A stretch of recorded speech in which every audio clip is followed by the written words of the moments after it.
Hello friends, my GPC ક્લાસના master વિડિયોમાં આપનું સ્વાગત છે।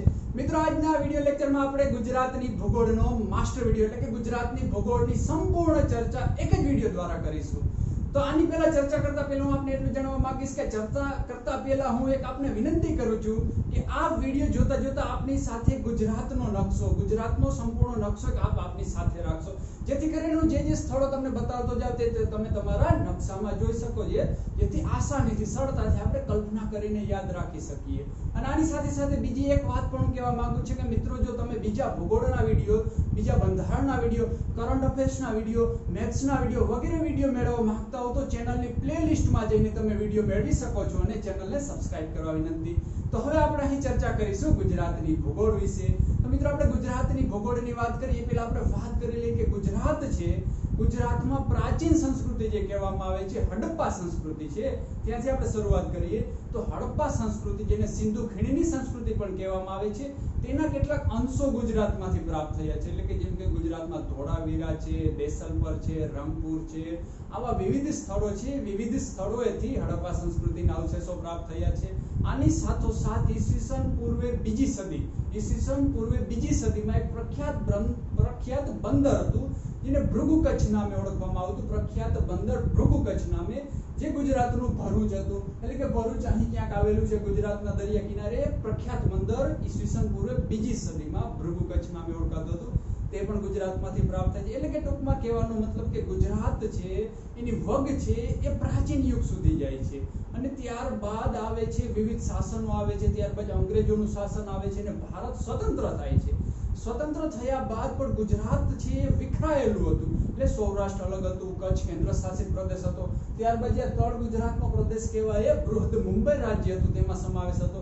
ત્યારબાદ ગુજરાતને અલગ કરવા માટેના આંદોલનો ચાલે છે અને પહેલી મે 1960 ના રોજ ગુજરાત રાજ્ય છે એને એક અલગ રાજ્યનો દરજ્જો આપવામાં આવે છે। મિત્રો, ગુજરાત રાજ્યને અલગ કરતા પહેલા આ તળ ગુજરાત હતું, તળ ગુજરાતની સાથે સૌરાષ્ટ્રનો પ્રદેશ હતો, ત્યારબાદ આ કચ્છ હતું, આ બધા જ પ્રદેશોને એકીકૃત કરવામાં આવ્યા પહેલી મે 1960 ના રોજ અને નવો રાજ્યનો દરજ્જો આપવામાં આવ્યો।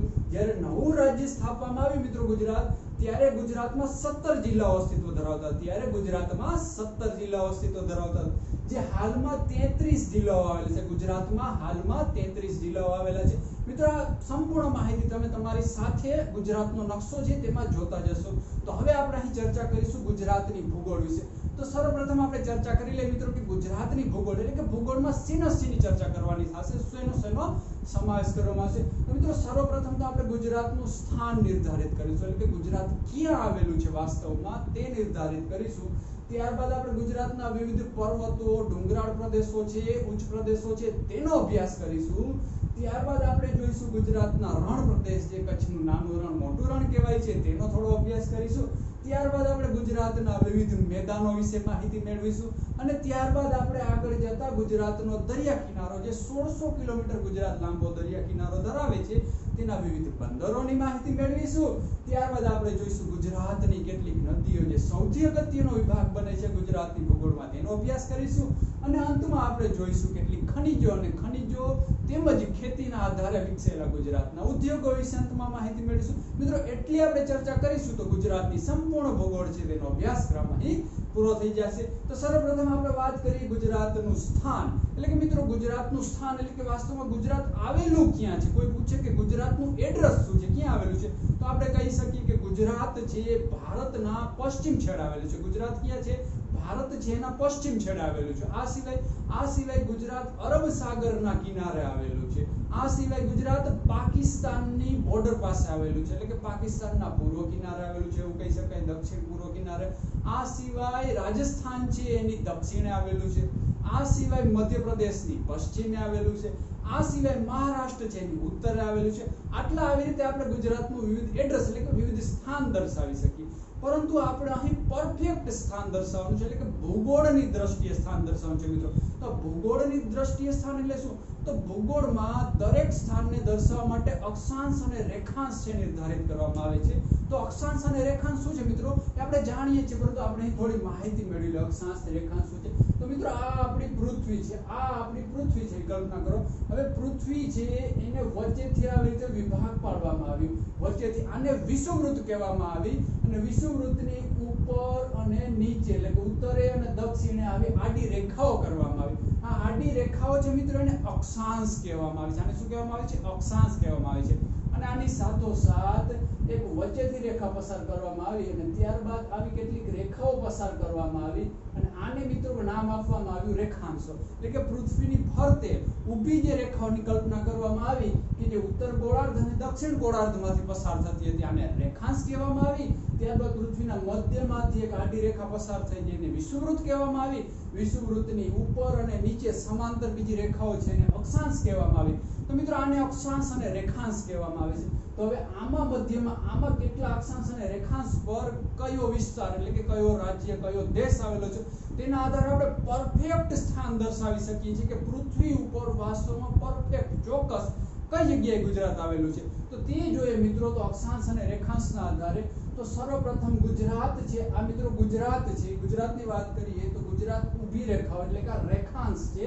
તો રેખાંશની વાત કરીએ તો 68°10' 68°10' પૂર્વ રેખાંશ છે. 68°10' પૂર્વ રેખાંશથી 74°28' 74°28' પૂર્વ રેખાંશ. એટલે કે અહીંથી અહીંનું અંતર કહેવાય છે 68.10 થી 74.28 એવું આપણે કહી શકીએ. આને કહેવાશે પૂર્વ રેખાંશ. આ થયું આ આડું અંતર. હવે આપણે જોઈએ ઊભું અંતર કેટલું છે એ આપણે જોઈએ. તો સર્વપ્રથમ અહીંથી આપણે ચાલુ કરીએ તો 20°6' 20°6' ઉત્તર અક્ષાંશ છે. 20°6' ઉત્તર અક્ષાંશથી 24°42' ઉત્તર અક્ષાંશ. અહીં યાદ રાખીએ તો 24 નું ઉલટું કરી દઈએ એટલે 42. 24°42' ઉત્તર અક્ષાંશ. મિત્રો આપણે અહીં સવાલ થાય છે કે અહીં પણ પૂર્વ, અહીં પણ પૂર્વ, અહીં પણ ઉત્તર, અહીં પણ ઉત્તર. આ કેવી રીતે પોસિબલ બને? અહીં જો ઉત્તર હોય તો અહીં દક્ષિણ હોવું જોઈતું હતું, અહીં પૂર્વ હોય તો અહીં પશ્ચિમ હોવું જોઈતું હતું, પરંતુ બંને બાજુ પૂર્વ, બંને બાજુ ઉત્તર, એ કેવી રીતે હોઈ શકે? તો તેની આપણે વાત કરીએ મિત્રો તો આ પૃથ્વી છે, પૃથ્વીને આવી રીતે ભાગ પાડવામાં આવ્યા. તો પૃથ્વીને આ વિષુવવૃત્ત છે અને આ 0° રેખાંશ છે. આ 0° રેખાંશ છે, આ 0° અક્ષાંશ છે. તો આમાં ભારતનું સ્થાન છે એ ભારત અહીં આવેલું છે. ભારત અહીં આવેલું છે એટલે કે વિષુવવૃત્ત છે એની જસ્ટ ઉપર આવેલું છે. આ વિષુવવૃત્ત છે એની જસ્ટ ઉપર આવેલું છે. એટલે કે વિષુવવૃત્તની ઉપરના ભાગને ઉત્તર કહેવામાં આવે છે, નીચેના ભાગને દક્ષિણ કહેવામાં આવે છે. આવી જ રીતે જે 0° રેખાંશ છે એના પૂર્વ ભાગને પૂર્વ અને તેના પશ્ચિમ ભાગને પશ્ચિમ કહેવામાં આવે છે. તો ભારતનું સ્થાન અહીંયા કંઈક છે જે પૂર્વમાં પણ આવેલું છે અને ઉત્તરમાં પણ આવેલું છે. એટલે કે અહીં ઉત્તર અને પૂર્વ એ જ નિર્ધારિત થશે. એટલે જ પૂર્વ રેખાંશ, ઉત્તર અક્ષાંશ, ઉત્તર અક્ષાંશ. તો આ ભારતનું સ્થાન થયું. હવે આ ગુજરાતનું સ્થાન થયું. હવે આપણે બીજી કેટલીક માહિતી મેળવીએ તો ગુજરાત છે એનું ક્ષેત્રફળ કેટલું છે તે જોઈએ. તો ગુજરાત રાજ્ય છે એનું ક્ષેત્રફળ છે 1,96,024 કિલોમીટર. એટલે કે મિત્રો 1,96,024 કિલોમીટર, ચોરસ કિલોમીટર આટલું અંતર છે ગુજરાત છે એનું ક્ષેત્રફળ છે. આટલું ગુજરાતનું ક્ષેત્રફળ છે. હવે આ ક્ષેત્રફળની વાત કરીએ તો ભારતનું જે કુલ ક્ષેત્રફળ છે, ભારતનું કુલ ક્ષેત્રફળ એના 5.96% દર્શાવે છે. એટલે કે 5.96%. એટલે કે એને 6% જેવું ક્ષેત્રફળ દર્શાવે છે. ભારતનું જે કુલ ક્ષેત્રફળ છે એના 5.96% જેટલું ક્ષેત્રફળ ગુજરાત ધરાવે છે, જે 1,96,024 ચોરસ કિલોમીટર છે. હવે આ સિવાય બીજી આપણે વાત કરી લઈએ તો ઉત્તર, દક્ષિણ અને પૂર્વ પશ્ચિમ લંબાઈ. આજે આપણે અક્ષાંશ રેખાંશની વાત કરીએ, લંબાઈ આપણે જોઈએ. એટલે ઉત્તર દક્ષિણ એટલે કે અહીંથી શરૂ કરીને અહીં સુધી આ ગુજરાતની લંબાઈ કેટલી છે તે આપણે જોઈએ તો મિત્રો એ છે 540 કિલોમીટર. ઉત્તર દક્ષિણ જે લંબાઈ છે એ છે 540 કિલોમીટર અને પૂર્વ પશ્ચિમ જે પહોળાઈ કહી શકીએ તો લંબાઈ કહી શકીએ આ છે 500 કિલોમીટર. એટલે બંને વચ્ચે ફક્ત 40 કિલોમીટરનો તફાવત છે. એનો કહેવાનો મતલબ કે લગભગ ઉત્તર દક્ષિણ અને પૂર્વ પશ્ચિમ લંબાઈ સમાન રહેલી છે ગુજરાતમાં. એટલે કે 68°10' ને 74.28. એટલે કે આમાંથી આપણે આ બાદ કરીએ 74 માંથી એટલે આ સમથિંગ આપણે જેટલું મળે છે એટલું જ આ મળશે. એટલે કે ઉત્તર અક્ષાંશ વચ્ચેનો જે તફાવત અને રેખાંશ વચ્ચેનો તફાવત લગભગ સમાન મળે છે, કારણ કે લંબાઈ અને પહોળાઈ લગભગ ગુજરાતમાં સમાન જોવા મળે છે. હવે જોઈએ તો કુલ વસ્તી કેટલી છે મિત્રો. લાસ્ટમાં 2011 માં વસ્તી ગણતરી થઈ હતી, તો 2011 ની વસ્તી ગણતરીના આધારે જો તપાસ કરવામાં આવે તો ગુજરાત રાજ્ય છે એની વસ્તી 6,03,83,628, એટલે કે 6 કરોડ. મિત્રો આપણે અંતનો આંકડો યાદ રાખવો ખાસ જરૂરી છે. અંતના આંકડામાં ફેરફાર કરી શકાય છે, એટલે કે 6,03,83,628, અંતમાં છે 628, એટલી વસ્તી ગુજરાતની છે 2011 ની વસ્તી ગણતરી મુજબ. જે સંપૂર્ણ ભારતની વસ્તી છે સમથિંગ 121 કરોડ 2011 ની વસ્તી ગણતરી મુજબ, તેના આશરે 4.99%, એટલે કે આશરે 5% જેટલી વસ્તી ગુજરાત ધરાવે છે. જો આનો ક્રમ આપણે નિર્ધારિત કરવામાં આવે ગુજરાતના બધા જ રાજ્યોમાં, તો ગુજરાતનું 9મું સ્થાન છે. વસ્તીમાં ગુજરાતનું 9મું સ્થાન છે. મિત્રો 2011 માં ગુજરાતનું સ્થાન 10મું હતું, પરંતુ 2014 માં આંધ્રપ્રદેશના બે ટુકડા કરીને તેલંગાણા અને આંધ્રપ્રદેશ બે રાજ્ય બનાવવામાં આવ્યા, એટલે તેની વસ્તી ડિવાઈડ થઈ ગઈ, એટલે ગુજરાત 10મા સ્થાનેથી 9મા સ્થાને આવી ગયું. એટલે વસ્તીમાં ગુજરાત 9મું સ્થાન ધરાવે છે, જે કુલ વસ્તીના 4.99% વસ્તી છે. જે વસ્તીની આપણે ફિક્સ સંખ્યા ગણતરી કરીએ તો 6,03,83,628 એટલી ગુજરાત વસ્તી ધરાવે છે. તો મિત્રો આ વાત થઈ ગુજરાતના સ્થાનની અને કેટલીક એની જે વસ્તી ગણતરી છે એના આધારે કેટલોક ફેક્ચ્યુઅલ ડેટાની વાત થઈ. હવે ગુજરાતની ભૂગોળમાં આપણે આગળ વધીએ સ્થાન સિવાય. હવે એના પછી આવે છે પર્વતો. હવે આ ગુજરાત છે, ભૌગોલિક ક્ષેત્ર છે, તેમાં આવેલા વિવિધ પર્વતો છે તેનો અભ્યાસ કરીએ. તો મિત્રો હકીકતમાં જોઈએ ને તો ગુજરાતમાં કોઈ જ પર્વત આવેલો નથી. આવું કેમ હોઈ શકે? પર્વત નથી છતાં પણ પર્વતો. તો મિત્રો ગુજરાતના પર્વતોને આપણે મોટા ભાગે ડુંગર તરીકે ઓળખીએ છીએ. કાળો ડુંગર, ધોળો ડુંગર, ત્યારબાદ આપણે આભાપુરા ડુંગર, આવા આશાપુરા ડુંગર, આવા વિવિધ ડુંગરોના નામથી ઓળખીએ છીએ. પર્વતો નથી. એનું કારણ શું મિત્રો? તો પર્વતો હોય, જે પર્વતો એ દરિયાઈ સપાટી હોય, દરિયાઈ સપાટીથી આશરે 800 મીટર ઊંચાઈ ધરાવતા હોય છે. એટલે કે દરિયાઈ સપાટી છે એના કરતા આશરે 800 મીટર અથવા તો એના કરતા વધારે ઊંચાઈ ધરાવતા ટેકરાવાળા પ્રદેશ હોય છે, તેને પર્વતો કહેવામાં. પરંતુ હકીકતમાં ગુજરાતના બધા જ પર્વતો 800 મીટર કરતા ઓછી ઊંચાઈ ધરાવે છે, એટલે તેને ડુંગરો કહેવામાં આવે છે. આપણે એની સામાન્ય જો માહિતી મેળવી લઈએ તો દરિયાઈ સપાટીથી 150 મીટર, એટલે કે 150 મીટર સુધીની ઊંચાઈ સુધીના વિસ્તારને મેદાનો કહેવામાં આવે છે. ત્યારબાદ મિત્રો 150 થી લઈને 350 મીટરની ઊંચાઈ સુધી હોય તેને ઉચ્ચ પ્રદેશ કહેવામાં આવે છે. પરંતુ ઉચ્ચ પ્રદેશ કેવો હોય છે? એટલે કે ઉચ્ચ પ્રદેશ દરિયાઈ સપાટીથી તો ઢોળાવ ધરાવે છે, પરંતુ તેની સપાટી પર પહોંચી જાય તો મેજ જેવી સપાટ હોય છે. એટલે કે ઉચ્ચ પ્રદેશ હોય છે, આમ ઢોળાવ તો ધરાવે છે, પરંતુ એની સપાટી છે એ સપાટ હોય છે, ટેકરો નથી હોતો, એટલે એને ઉચ્ચ પ્રદેશ કહેવામાં આવે છે. અને ત્યારબાદ 350 થી લઈને 800 મીટર સુધીનો વિસ્તાર હોય, ટેકરાવાળો હોય છે, ડુંગર કહેવામાં આવે છે. અને 800 મીટર કરતા વધારે ટેકરો ધરાવે છે તેને પર્વતો કહેવામાં આવે છે. તો ગુજરાતમાં લગભગ બધા જ ડુંગરો છે, કોઈ જ પર્વતો આવેલા નથી. તો તે આપણે એનો અભ્યાસ કરીએ. તે પહેલા ગુજરાતને 3 ભૌગોલિક ક્ષેત્રમાં વહેંચવામાં આવે છે, તે જોઈ લઈએ કેવી રીતે. તો મિત્રો આ ગુજરાત છે, ગુજરાતને 3 ક્ષેત્રમાં વહેંચવામાં આવે છે. તો આ થયો કચ્છ, આ થયું સૌરાષ્ટ્ર અને આ થયું તળ ગુજરાત. એટલે ગુજરાતના 3 ભૌગોલિક ક્ષેત્ર પાડી શકાય છે, કચ્છ, સૌરાષ્ટ્ર અને તળ ગુજરાત. આવી રીતે ભાગ પાડી શકાય છે. એ પહેલા આપણે અભ્યાસ કરી લઈએ કે જે આપણે અક્ષાંશ અને રેખાંશનો અભ્યાસ કર્યો, એટલે કે તેમાંથી એક કર્કવૃત્ત છે, આ જે વિષુવવૃત્ત છે મધ્યમાં, વિષુવવૃત્તથી ઉપર 23.5 ડિગ્રી, એટલે કે 23.5 ડિગ્રી ઉત્તર અક્ષાંશ છે તેને આપણે કર્કવૃત્ત કહીએ છીએ. તો કર્કવૃત્ત છે પણ મિત્રો ગુજરાતમાંથી પસાર થાય છે. કર્કવૃત્ત છે ગુજરાતમાંથી પસાર થાય છે, જે કચ્છમાંથી શરૂઆત થઈને કચ્છમાં જાય છે, ત્યારબાદ અહીં પાટણમાં પ્રવેશ કરે છે, પાટણ બાદ મહેસાણા આવે છે, મહેસાણા બાદ ગાંધીનગર આવે છે, ત્યારબાદ સાબરકાંઠા આવે છે, ત્યારબાદ અરવલ્લી આવે છે અને ત્યારબાદ રાજસ્થાનમાં થઈને પસાર થઈ જાય છે. તો મિત્રો આ તમે તમારી પાસે રહેલા નકશામાં આ દરેક જિલ્લાઓ છે તે તમે જોશો એટલે તમને તેનું સ્થાન સ્પષ્ટ રીતે યાદ રહી જશે. સર્વપ્રથમ અહીં કચ્છ આવે છે, કચ્છ બાદ અહીં પાટણ આવે છે, પાટણ બાદ અહીં મહેસાણા આવે છે, જસ્ટ અમદાવાદની ઉપરથી અમદાવાદ જિલ્લો થોડોક જ નજીક રહી જાય છે. જો થોડોક અમદાવાદ જિલ્લો ઉપર આવી જાય તો કર્કવૃત્તને ટચ થઈ જાય, પરંતુ ટચ થતો નથી. ત્યારબાદ મહેસાણા, ત્યારબાદ ગાંધીનગર આવશે, ત્યારબાદ સાબરકાંઠા આવશે, ત્યારબાદ અહીં અરવલ્લી આવશે. આ 6 જિલ્લાઓમાંથી પસાર થઈને કર્કવૃત્ત પહોંચી જાય છે રાજસ્થાનમાં. તો મિત્રો કર્કવૃત્ત શું છે? તો કર્કવૃત્તનો મતલબ કે સૂર્ય હોય છે, એ આપણે ભૂગોળનો જે ભારતની ભૂગોળનો અભ્યાસ કરી છે ત્યાં તમને આ વિડિયો જોવા મળશે. એટલે કે સૂર્ય છે એ વિષુવવૃત્ત પર સીધો ચમકે છે, ત્યાંથી કર્કવૃત્ત સુધી જાય છે, કર્કવૃત્તથી ફરી પાછો નીચે આવે છે, વિષુવવૃત્ત થઈને મકરવૃત્ત સુધી જાય છે.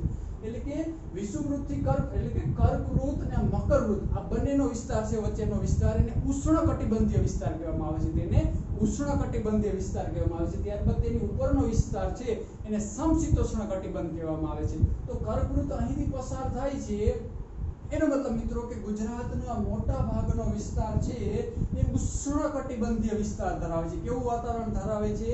તો ઉષ્ણકટિબંધીય વિસ્તાર ધરાવે છે। અને આનાથી ઉપરનો ભાગ છે સમશીતોષ્ણ એટલે કે ગુજરાતનો થોડોક વિસ્તાર છે એ સમશીતોષ્ણ ભાગ દર્શાવે છે, મોટા ભાગનો ઉષ્ણકટિબંધીય ભાગ દર્શાવે છે। આ છે કર્કવૃત્ત। હવે આ કર્કવૃત્ત હવે જોઈએ પર્વતો, કારણ કે એક પર્વત છે જે ધીણોધર તેના પરથી કર્કવૃત્ત પસાર થાય છે, એટલે આપણે અહીં જોયું કર્કવૃત્ત। હવે આપણે વાત કરીએ પર્વતોની વાત કરીએ તો પર્વતોમાં આપણે સર્વપ્રથમ વાત કરીએ કચ્છના પર્વતોની, એટલે કે ડુંગરો જ છે, પર્વતો તો છે જ નહીં ગુજરાતમાં, તો કચ્છના ડુંગરાળ પ્રદેશો છે તેની આપણે વાત કરીએ તો કચ્છના જે ડુંગરાળ પ્રદેશો છે એને ધાર નામે ઓળખવામાં આવે છે। એટલે કે ધાર એટલે કે ઢોળાવ જેવો પ્રદેશ હોય છે, પર્વત જેવો, ને ધાર નામે ઓળખવામાં આવે છે। તો કચ્છમાં 3 પ્રકારની ધાર વહેંચાયેલી છે, ઉત્તર ધાર, મધ્ય ધાર, ત્યારબાદ દક્ષિણ ધાર। આ રીતે 3 ભાગમાં કચ્છના ડુંગરોને વહેંચવામાં આવે છે। તો આપણે જોઈએ ઉત્તરની ધાર। તો મિત્રો ઉત્તરની ધારમાં 4 પ્રકારના ડુંગરોનો સમાવેશ થાય છે। ઉત્તરની ધાર છે એમાં 4 પ્રકારના કયા?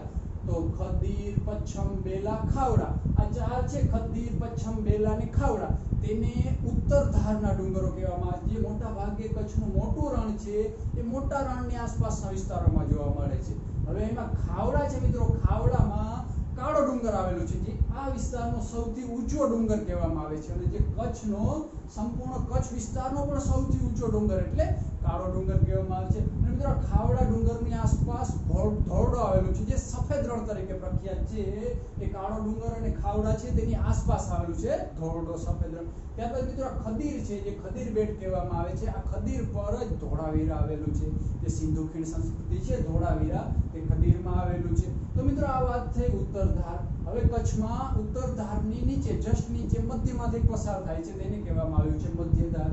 મિત્રો આ મધ્ય ધાર છે કચ્છમાં ગરદાની ટેકરીઓ, કચ્છમાં અહીં ગરદાની ટેકરીઓ છે, ત્યાંથી શરૂ થઈને ચાડવાની ટેકરીઓ, એટલે કચ્છમાં ચાડવાની ટેકરીઓ સુધી જે ધાર વિસ્તરેલી છે, જ્યાંથી પર્વતમાળા વિસ્તરેલી છે, તેને મધ્ય ધારનો ડુંગર કહેવામાં આવે છે।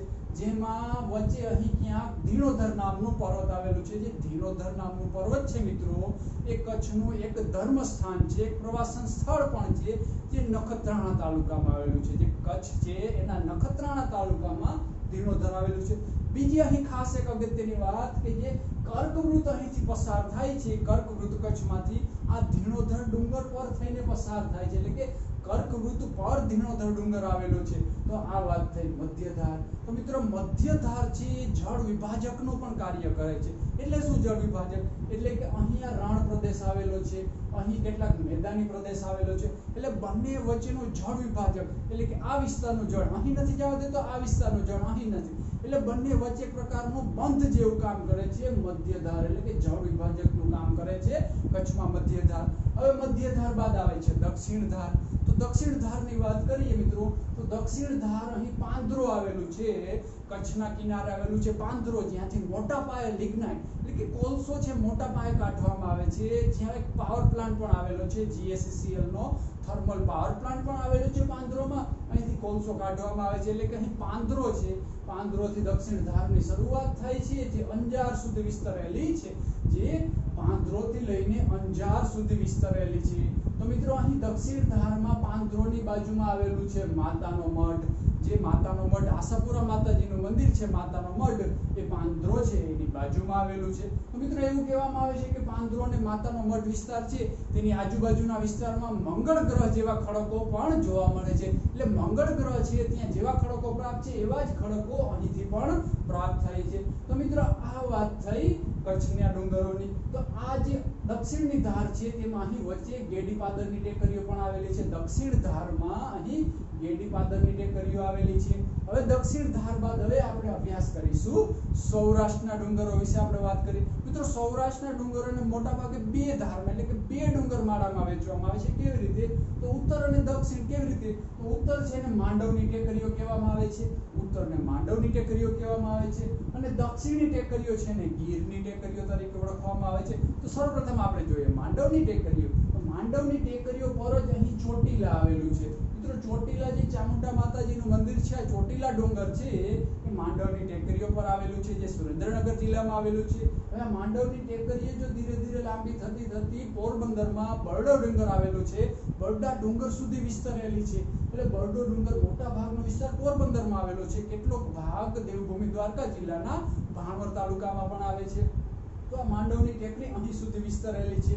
બરડો ડુંગર છે ત્યાં ઘુમલી નામનું સ્થળ આવેલું છે, જે જેઠવાઓની રાજધાની પણ કહેવામાં આવે છે। ત્યારબાદ બરડો ડુંગર છે ત્યાં બે પ્રખ્યાત શિખરો આવેલા છે, એક છે આભાપુરા। એટલે આ આભાપુરા છે બરડા ડુંગરનું સૌથી ઊંચું શિખર કહેવામાં આવે છે આભાપુરાને। ત્યારબાદ વેણુ નામનું બીજું શિખર આવેલું છે, જે બીજા નંબરનું શિખર છે। ત્યારબાદ આ બરડા ડુંગરમાં કિલેશ્વર નામનું એક પ્રવાસન સ્થળ પણ આવેલું છે। ત્યારબાદ બરડો સિંહ અભયારણ્ય તરીકે પણ પ્રખ્યાત છે, એટલે કે બરડો અભયારણ્ય છે જે બરડા સિંહ અભયારણ્ય તરીકે પણ પ્રખ્યાત છે, જે પોરબંદરમાં આવેલું છે। તો મિત્રો આ વાત થઈ માંડવની ટેકરીઓની વાત થઈ, જેમાં ચોટીલા આવેલો છે, અહીં બરડો આવેલો છે। હવે આપણે મિત્રો વાત કરીએ ગીરની ટેકરીઓ। તેની પહેલા આપણે જોઈ લઈએ ગિરનારનો ડુંગર। તો મિત્રો આ શું ગિરનાર અને ગીર બંને એક જ હશે? તો મિત્રો અહીં કહી દઉં કે ના, બંને એક નથી। ગીરની ટેકરીઓ અને ગિરનારનો ડુંગર બંને અલગ છે। ગિરનારનો ડુંગર એટલે કે જૂનાગઢમાં આવેલો છે। આપણે જાણીએ છીએ કે જૂનાગઢ છે તેમાં ગિરનારનો ડુંગર આવેલો છે, જે ગુજરાતનો સૌથી ઊંચો ડુંગર કહેવામાં આવે છે, એટલે કે તેના પર એક ગોરખનાથ નામે શિખર આવેલું છે। ગિરનાર ડુંગર પર ગોરખનાથ નામે એક શિખર આવેલું છે, તે ગુજરાતનો સૌથી ઊંચો ડુંગર કહેવામાં આવે છે, ગોરખનાથનો ડુંગર। હવે ત્યારબાદ તેની દક્ષિણે જઈએ એટલે કે સૌરાષ્ટ્ર છે, સૌરાષ્ટ્રના દક્ષિણતમ છેડે ટેકરી આવેલી છે ગીરની ટેકરીઓ। જે ગીર રાષ્ટ્રીય ઉદ્યાન છે એ ગીરની ટેકરીઓની આસપાસ આવેલું છે। એટલે આ ગીરની ટેકરીઓ શું છે? તો ગીરની ટેકરીઓ અહીં સોમનાથ વેરાવળથી શરૂઆત કરી જૂનાગઢના મુખ વિસ્તારમાં થઈ અમરેલીથી લઈને ભાવનગર સુધી વિસ્તરેલી છે આ ગીરની ટેકરીઓ, જે દક્ષિણમાં આવેલી છે। તેવું મિત્રો પૂછાઈ શકે કે ગિરનાર ક્યાં આવેલો છે? તો ગિરનાર ગીરની ટેકરીઓની ઉપર આવેલો છે, માંડવની ટેકરીની નીચે આવેલો છે।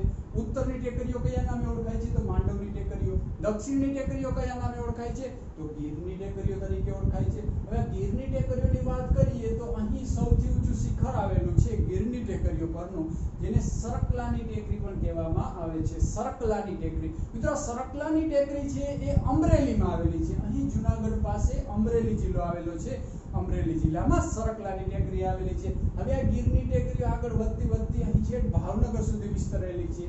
ત્યાં અહીં ભાવનગરમાં નાના ગીર અને મોરધાર નામે પણ ડુંગરો આવેલા છે, નાના ગીર અને મોરધાર નામે ડુંગરો આવેલા છે। પરંતુ આ સરકલાની ટેકરી અહીં સૌથી અગત્યનું બનશે કે ગીરની ટેકરીઓની સૌથી ઊંચું શિખર કયું છે? તો સરકલાની ટેકરી છે। ત્યારબાદ અહીં ભાવનગરમાં તળાજાનો ડુંગર આવેલો છે, શેત્રુંજી ડુંગર પણ કહેવામાં આવે છે। ભાવનગરમાં તળાજાનો ડુંગર આવેલો છે। તો મિત્રો આ વાત થઈ સૌરાષ્ટ્રના ડુંગરોની વાત થઈ। હવે મિત્રો આપણે વાત કરીએ તળ ગુજરાતના ડુંગરોની વાત કરીએ તો એ પેલો કહી દઉં કે મિત્રો તળ ગુજરાત છે એને પોતાના કઈ સ્વતંત્ર ડુંગરો આવેલા નથી। તો શું છે? તો તળ ગુજરાતને મોટા ભાગે ઉત્તરમાંથી અરવલ્લીની પર્વતમાળા, વિંધ્ય પર્વતમાળા, સાતપુડા પર્વતમાળા, સહ્યાદ્રીની પર્વતમાળા આવી વિવિધ રાજ્યોમાંથી પથરાયેલી પર્વતમાળાઓ છે, તેનો કંઈક છેડો ગુજરાતમાં આવેલો છે। એટલે કે આ છેડો ગુજરાતમાં આવેલો હોવાના લીધે ગુજરાતના જિલ્લાઓમાં ઉચ્ચ પ્રદેશો, ડુંગરો, ડુંગરાળ વિસ્તારો જોવા મળે છે। તો જોઈએ અરવલ્લીની ટેકરીઓ। તો અરવલ્લીની ટેકરીઓ ગુજરાતથી અહીંથી શરૂ કરી દિલ્હી સુધી વિસ્તરેલી છે, એટલે કે દિલ્હીથી લઈને ગુજરાત સુધી અરવલ્લીની ટેકરીઓ આવેલી છે। અરવલ્લીની ટેકરીઓ અવશિષ્ટ ખડકોની બનેલી અવશિષ્ટ ખડકોની બનેલી છે। આનો મતલબ શું થયો? અવશિષ્ટ ખડકો એટલે કે જે અરવલ્લીની ટેકરીઓ છે હવે નષ્ટ થવાના આરે છે, મોટા ભાગે નષ્ટ થઈ ગઈ છે, હવે જે થોડો ઘણો અંશ બચ્યો છે તે પણ નષ્ટ થવાના આરે છે। એવું કહેવાય છે કે અરવલ્લીની ટેકરીઓ જ્યારે પોતાના યુવાન કાળમાં હતી ત્યારે જે હાલનો હિમાલય છે એ હિમાલય કરતાં પણ ઘણી બધી ઊંચી હતી, પરંતુ તે ધીરે ધીરે ઘસાતી હવે તે તેના મૃત્યુકાળ સુધી પહોંચી ગઈ છે। એટલે કે આ અવશિષ્ટ ખડકોની બનેલી છે અરવલ્લીની ટેકરીઓ। હવે અરવલ્લીની ટેકરીઓ પરનું સૌથી ઊંચું શિખર છે તેને ગુરુ શિખર કહેવામાં આવે છે। જે આબુ અંબાજી આપણે કહીએ છીએ તે અરવલ્લીની ટેકરીઓ પર આવેલું છે અને તેનું સૌથી ઊંચું શિખર છે તેને ગુરુ શિખર કહેવામાં આવે છે। અને અરવલ્લીની ટેકરીઓ છે એ બનાસકાંઠામાં જેસોરની ટેકરીઓ તરીકે ઓળખવામાં આવે છે। બનાસકાંઠામાં અરવલ્લીની ટેકરીઓનો જે ભાગ આવે છે જે જેસોરની ટેકરી તરીકે ઓળખવામાં આવે છે, જ્યાં રીંછ અભયારણ્ય પણ જોવા મળે છે। એટલે કે અહીં રીંછ જોવા મળે છે અને આબુ અંબાજી આ અરવલ્લીની ટેકરી પર આવેલું છે। ત્યારબાદ અહીં મહેસાણામાં આ ટેકરીના ભાગરૂપે ઊંચું શિખર આવેલું છે મહેસાણામાં, જેને તારંગાનો પર્વત કહેવામાં આવે છે, જે જૈન સમુદાય છે, જે જૈન ધર્મ છે એનું તીર્થ સ્થાન છે તારંગા છે. ત્યાર બધા તળાજાનો ડુંગર છે, આ બંને જૈન ધર્મ સમુદાય છે એનું તીર્થ સ્થાન છે. ત્યારબાદ અહીં ઈડરિયો ગઢ આપણે કહીએ છીએ, એટલે કે ઈડરનો પર્વત, ઈડરના પર્વત ઉપર એક ગઢ આવેલો છે જેને ઈડરિયો ગઢ કહીએ છીએ, જે સાબરકાંઠામાં આવેલો છે. તે પણ આ અરવલ્લીની ટેકરીના ભાગ રૂપે જ આવેલો છે, જે હાલમાં અરવલ્લીમાં આવેલો છે ઈડરિયો ગઢ. તે અહીં ઉત્તર ગુજરાતના કેટલાક પર્વતોની વાત થઈ. હવે આપણે વાત કરીએ બીજી દક્ષિણમાં. આ મિત્રો થઈ અરવલ્લીની ટેકરીઓની વાત થઈ. હવે અહીં વિંધ્યની ટેકરીઓ આવેલી છે. વિંધ્યની દક્ષિણે જાય તો અહીં સાતપુડાની ટેકરીઓ આવેલી છે.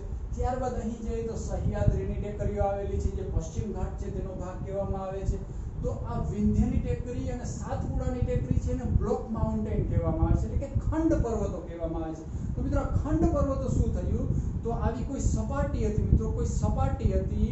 આ સપાટીમાં ખંડ પર્વતનો મતલબ કે વચ્ચેનો ભાગ હતો, એ વચ્ચેનો ભાગ ધસી ગયો, એટલે કે વચ્ચેનો ભાગ જમીનની અંદરની પ્રક્રિયાના કારણે નીચે બેસી ગયો, એટલે કે સાઈડનો ભાગ ઊંચો આવી ગયો, અથવા તો સાઈડનો ભાગ છે એ ઊંચો આવી જાય છે, આજુબાજુનો ભાગ તેમનો રહે છે, સાઈડનો ભાગ ઊંચો આવી જાય છે, એટલે બંને બાજુ વચ્ચે ખાડી પડી જાય છે અને બંને બાજુ પર્વત બની જાય છે.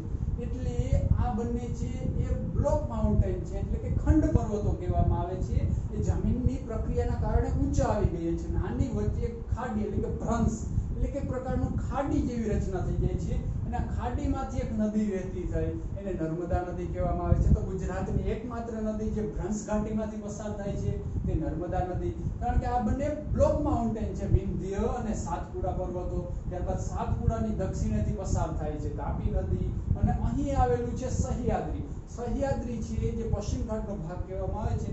સહ્યાદ્રીનો મોટા ભાગનો ભાગ અહીં ડાંગ છે, ડાંગમાં પથરાયેલો છે. એટલે ડાંગમાં ઘણા બધા ઉચ્ચ પ્રદેશો, ઘણા બધા ડુંગરો જોવા મળે છે, જેમાંથી સૌથી ઊંચું શિખર છે જેને સાપુતારા તરીકે ઓળખી, જે ઉચ્ચ પ્રદેશ છે સાપુતારા, જે 1100 મીટર સુધીની ઊંચાઈએ આવેલું છે સાપુતારા, જે ગુજરાતનું હવા ખાવાનું એકમાત્ર સ્થળ તરીકે ઓળખવામાં આવે છે સાપુતારાને. ત્યારબાદ આ સહ્યાદ્રીના જ ભાગરૂપે અહીં વલસાડમાં પારનેરાની ટેકરીઓ આવેલી છે, વલસાડમાં પારનેરાની ટેકરીઓ. ત્યારબાદ સુરતમાં તારાપોરની ટેકરીઓ આવી છે, સુરતમાં તારાપોરની ટેકરીઓ આવી છે. આ વાત થઈ દક્ષિણ ગુજરાતની. હવે આ વિંધ્ય અને સાતપુડાના ભાગરૂપે આપણે વાત કરી લઈએ મધ્ય ગુજરાત. મધ્ય ગુજરાતમાં કેવા કેવા પર્વતો પથરાયેલા છે, તો તેમાં અહીં આવશે વડોદરા વિસ્તાર આવશે, પંચમહાલ આવશે, દાહોદ આવશે, છોટાઉદેપુર આવશે. આવા વિસ્તારો છે તેમાં ઉચ્ચ પ્રદેશો, ડુંગરો પથરાયેલા છે. તો આ વિંધ્ય છે, વિંધ્યના ભાગરૂપે આપણે આગળ વધીએ તો અહીં રતનમહાલની ટેકરીઓ આવી છે. વિંધ્ય પર્વતમાળા છે જે આગળ વધી દાહોદમાં પ્રવેશ મેળવે છે. તો આ દાહોદમાં આ ટેકરીઓને રતનમહાલની ટેકરીઓ તરીકે ઓળખવામાં આવે છે. દાહોદમાં રતનમહાલની ટેકરીઓ જે વિંધ્ય પર્વતમાળાનો ભાગ છે. આ ટેકરીઓની આસપાસ રીંછ ખૂબ જ જોવા મળે છે, એટલે કે અહીં પણ રીંછ અભયારણ્ય આવેલું છે, રતનમહાલ રીંછ અભયારણ્ય. ત્યારબાદ અહીં જ વિંધ્ય પર્વતમાળામાં જ ગોધરા એટલે કે પંચમહાલ જિલ્લો છે. પંચમહાલ જિલ્લામાં હાલોલ તાલુકામાં પાવાગઢ આવેલું છે. તો પાવાગઢ છે મિત્રો, એ પણ વિંધ્ય પર્વતમાળાનો જ એક ભાગ કહી શકીએ છીએ, જે પાવાગઢમાંથી વડોદરામાંથી પસાર થતી વિશ્વામિત્રી નદી છે, એ પાવાગઢમાંથી એનું ઉદ્ગમ સ્થાન આવેલું છે. હવે આ વિંધ્યની આપણે દક્ષિણે જઈએ તો સાતપુડાની ટેકરીઓ આવી છે. તો સાતપુડા જે ગુજરાતમાં પ્રવેશ મેળવે છે, ગુજરાતમાં જે ટેકરીઓ પથરાયેલી છે છોટાઉદેપુર વિસ્તારમાં, વડોદરાની નજીક છોટાઉદેપુરમાં. તો આ ટેકરીઓને રાજપીપળાના ડુંગરો પણ કહેવામાં આવે છે, જે નર્મદા છે, છોટાઉદેપુર જેવા જિલ્લાઓ આવેલા છે, આને રાજપીપળાના ડુંગરો તરીકે પણ ઓળખવામાં આવે છે.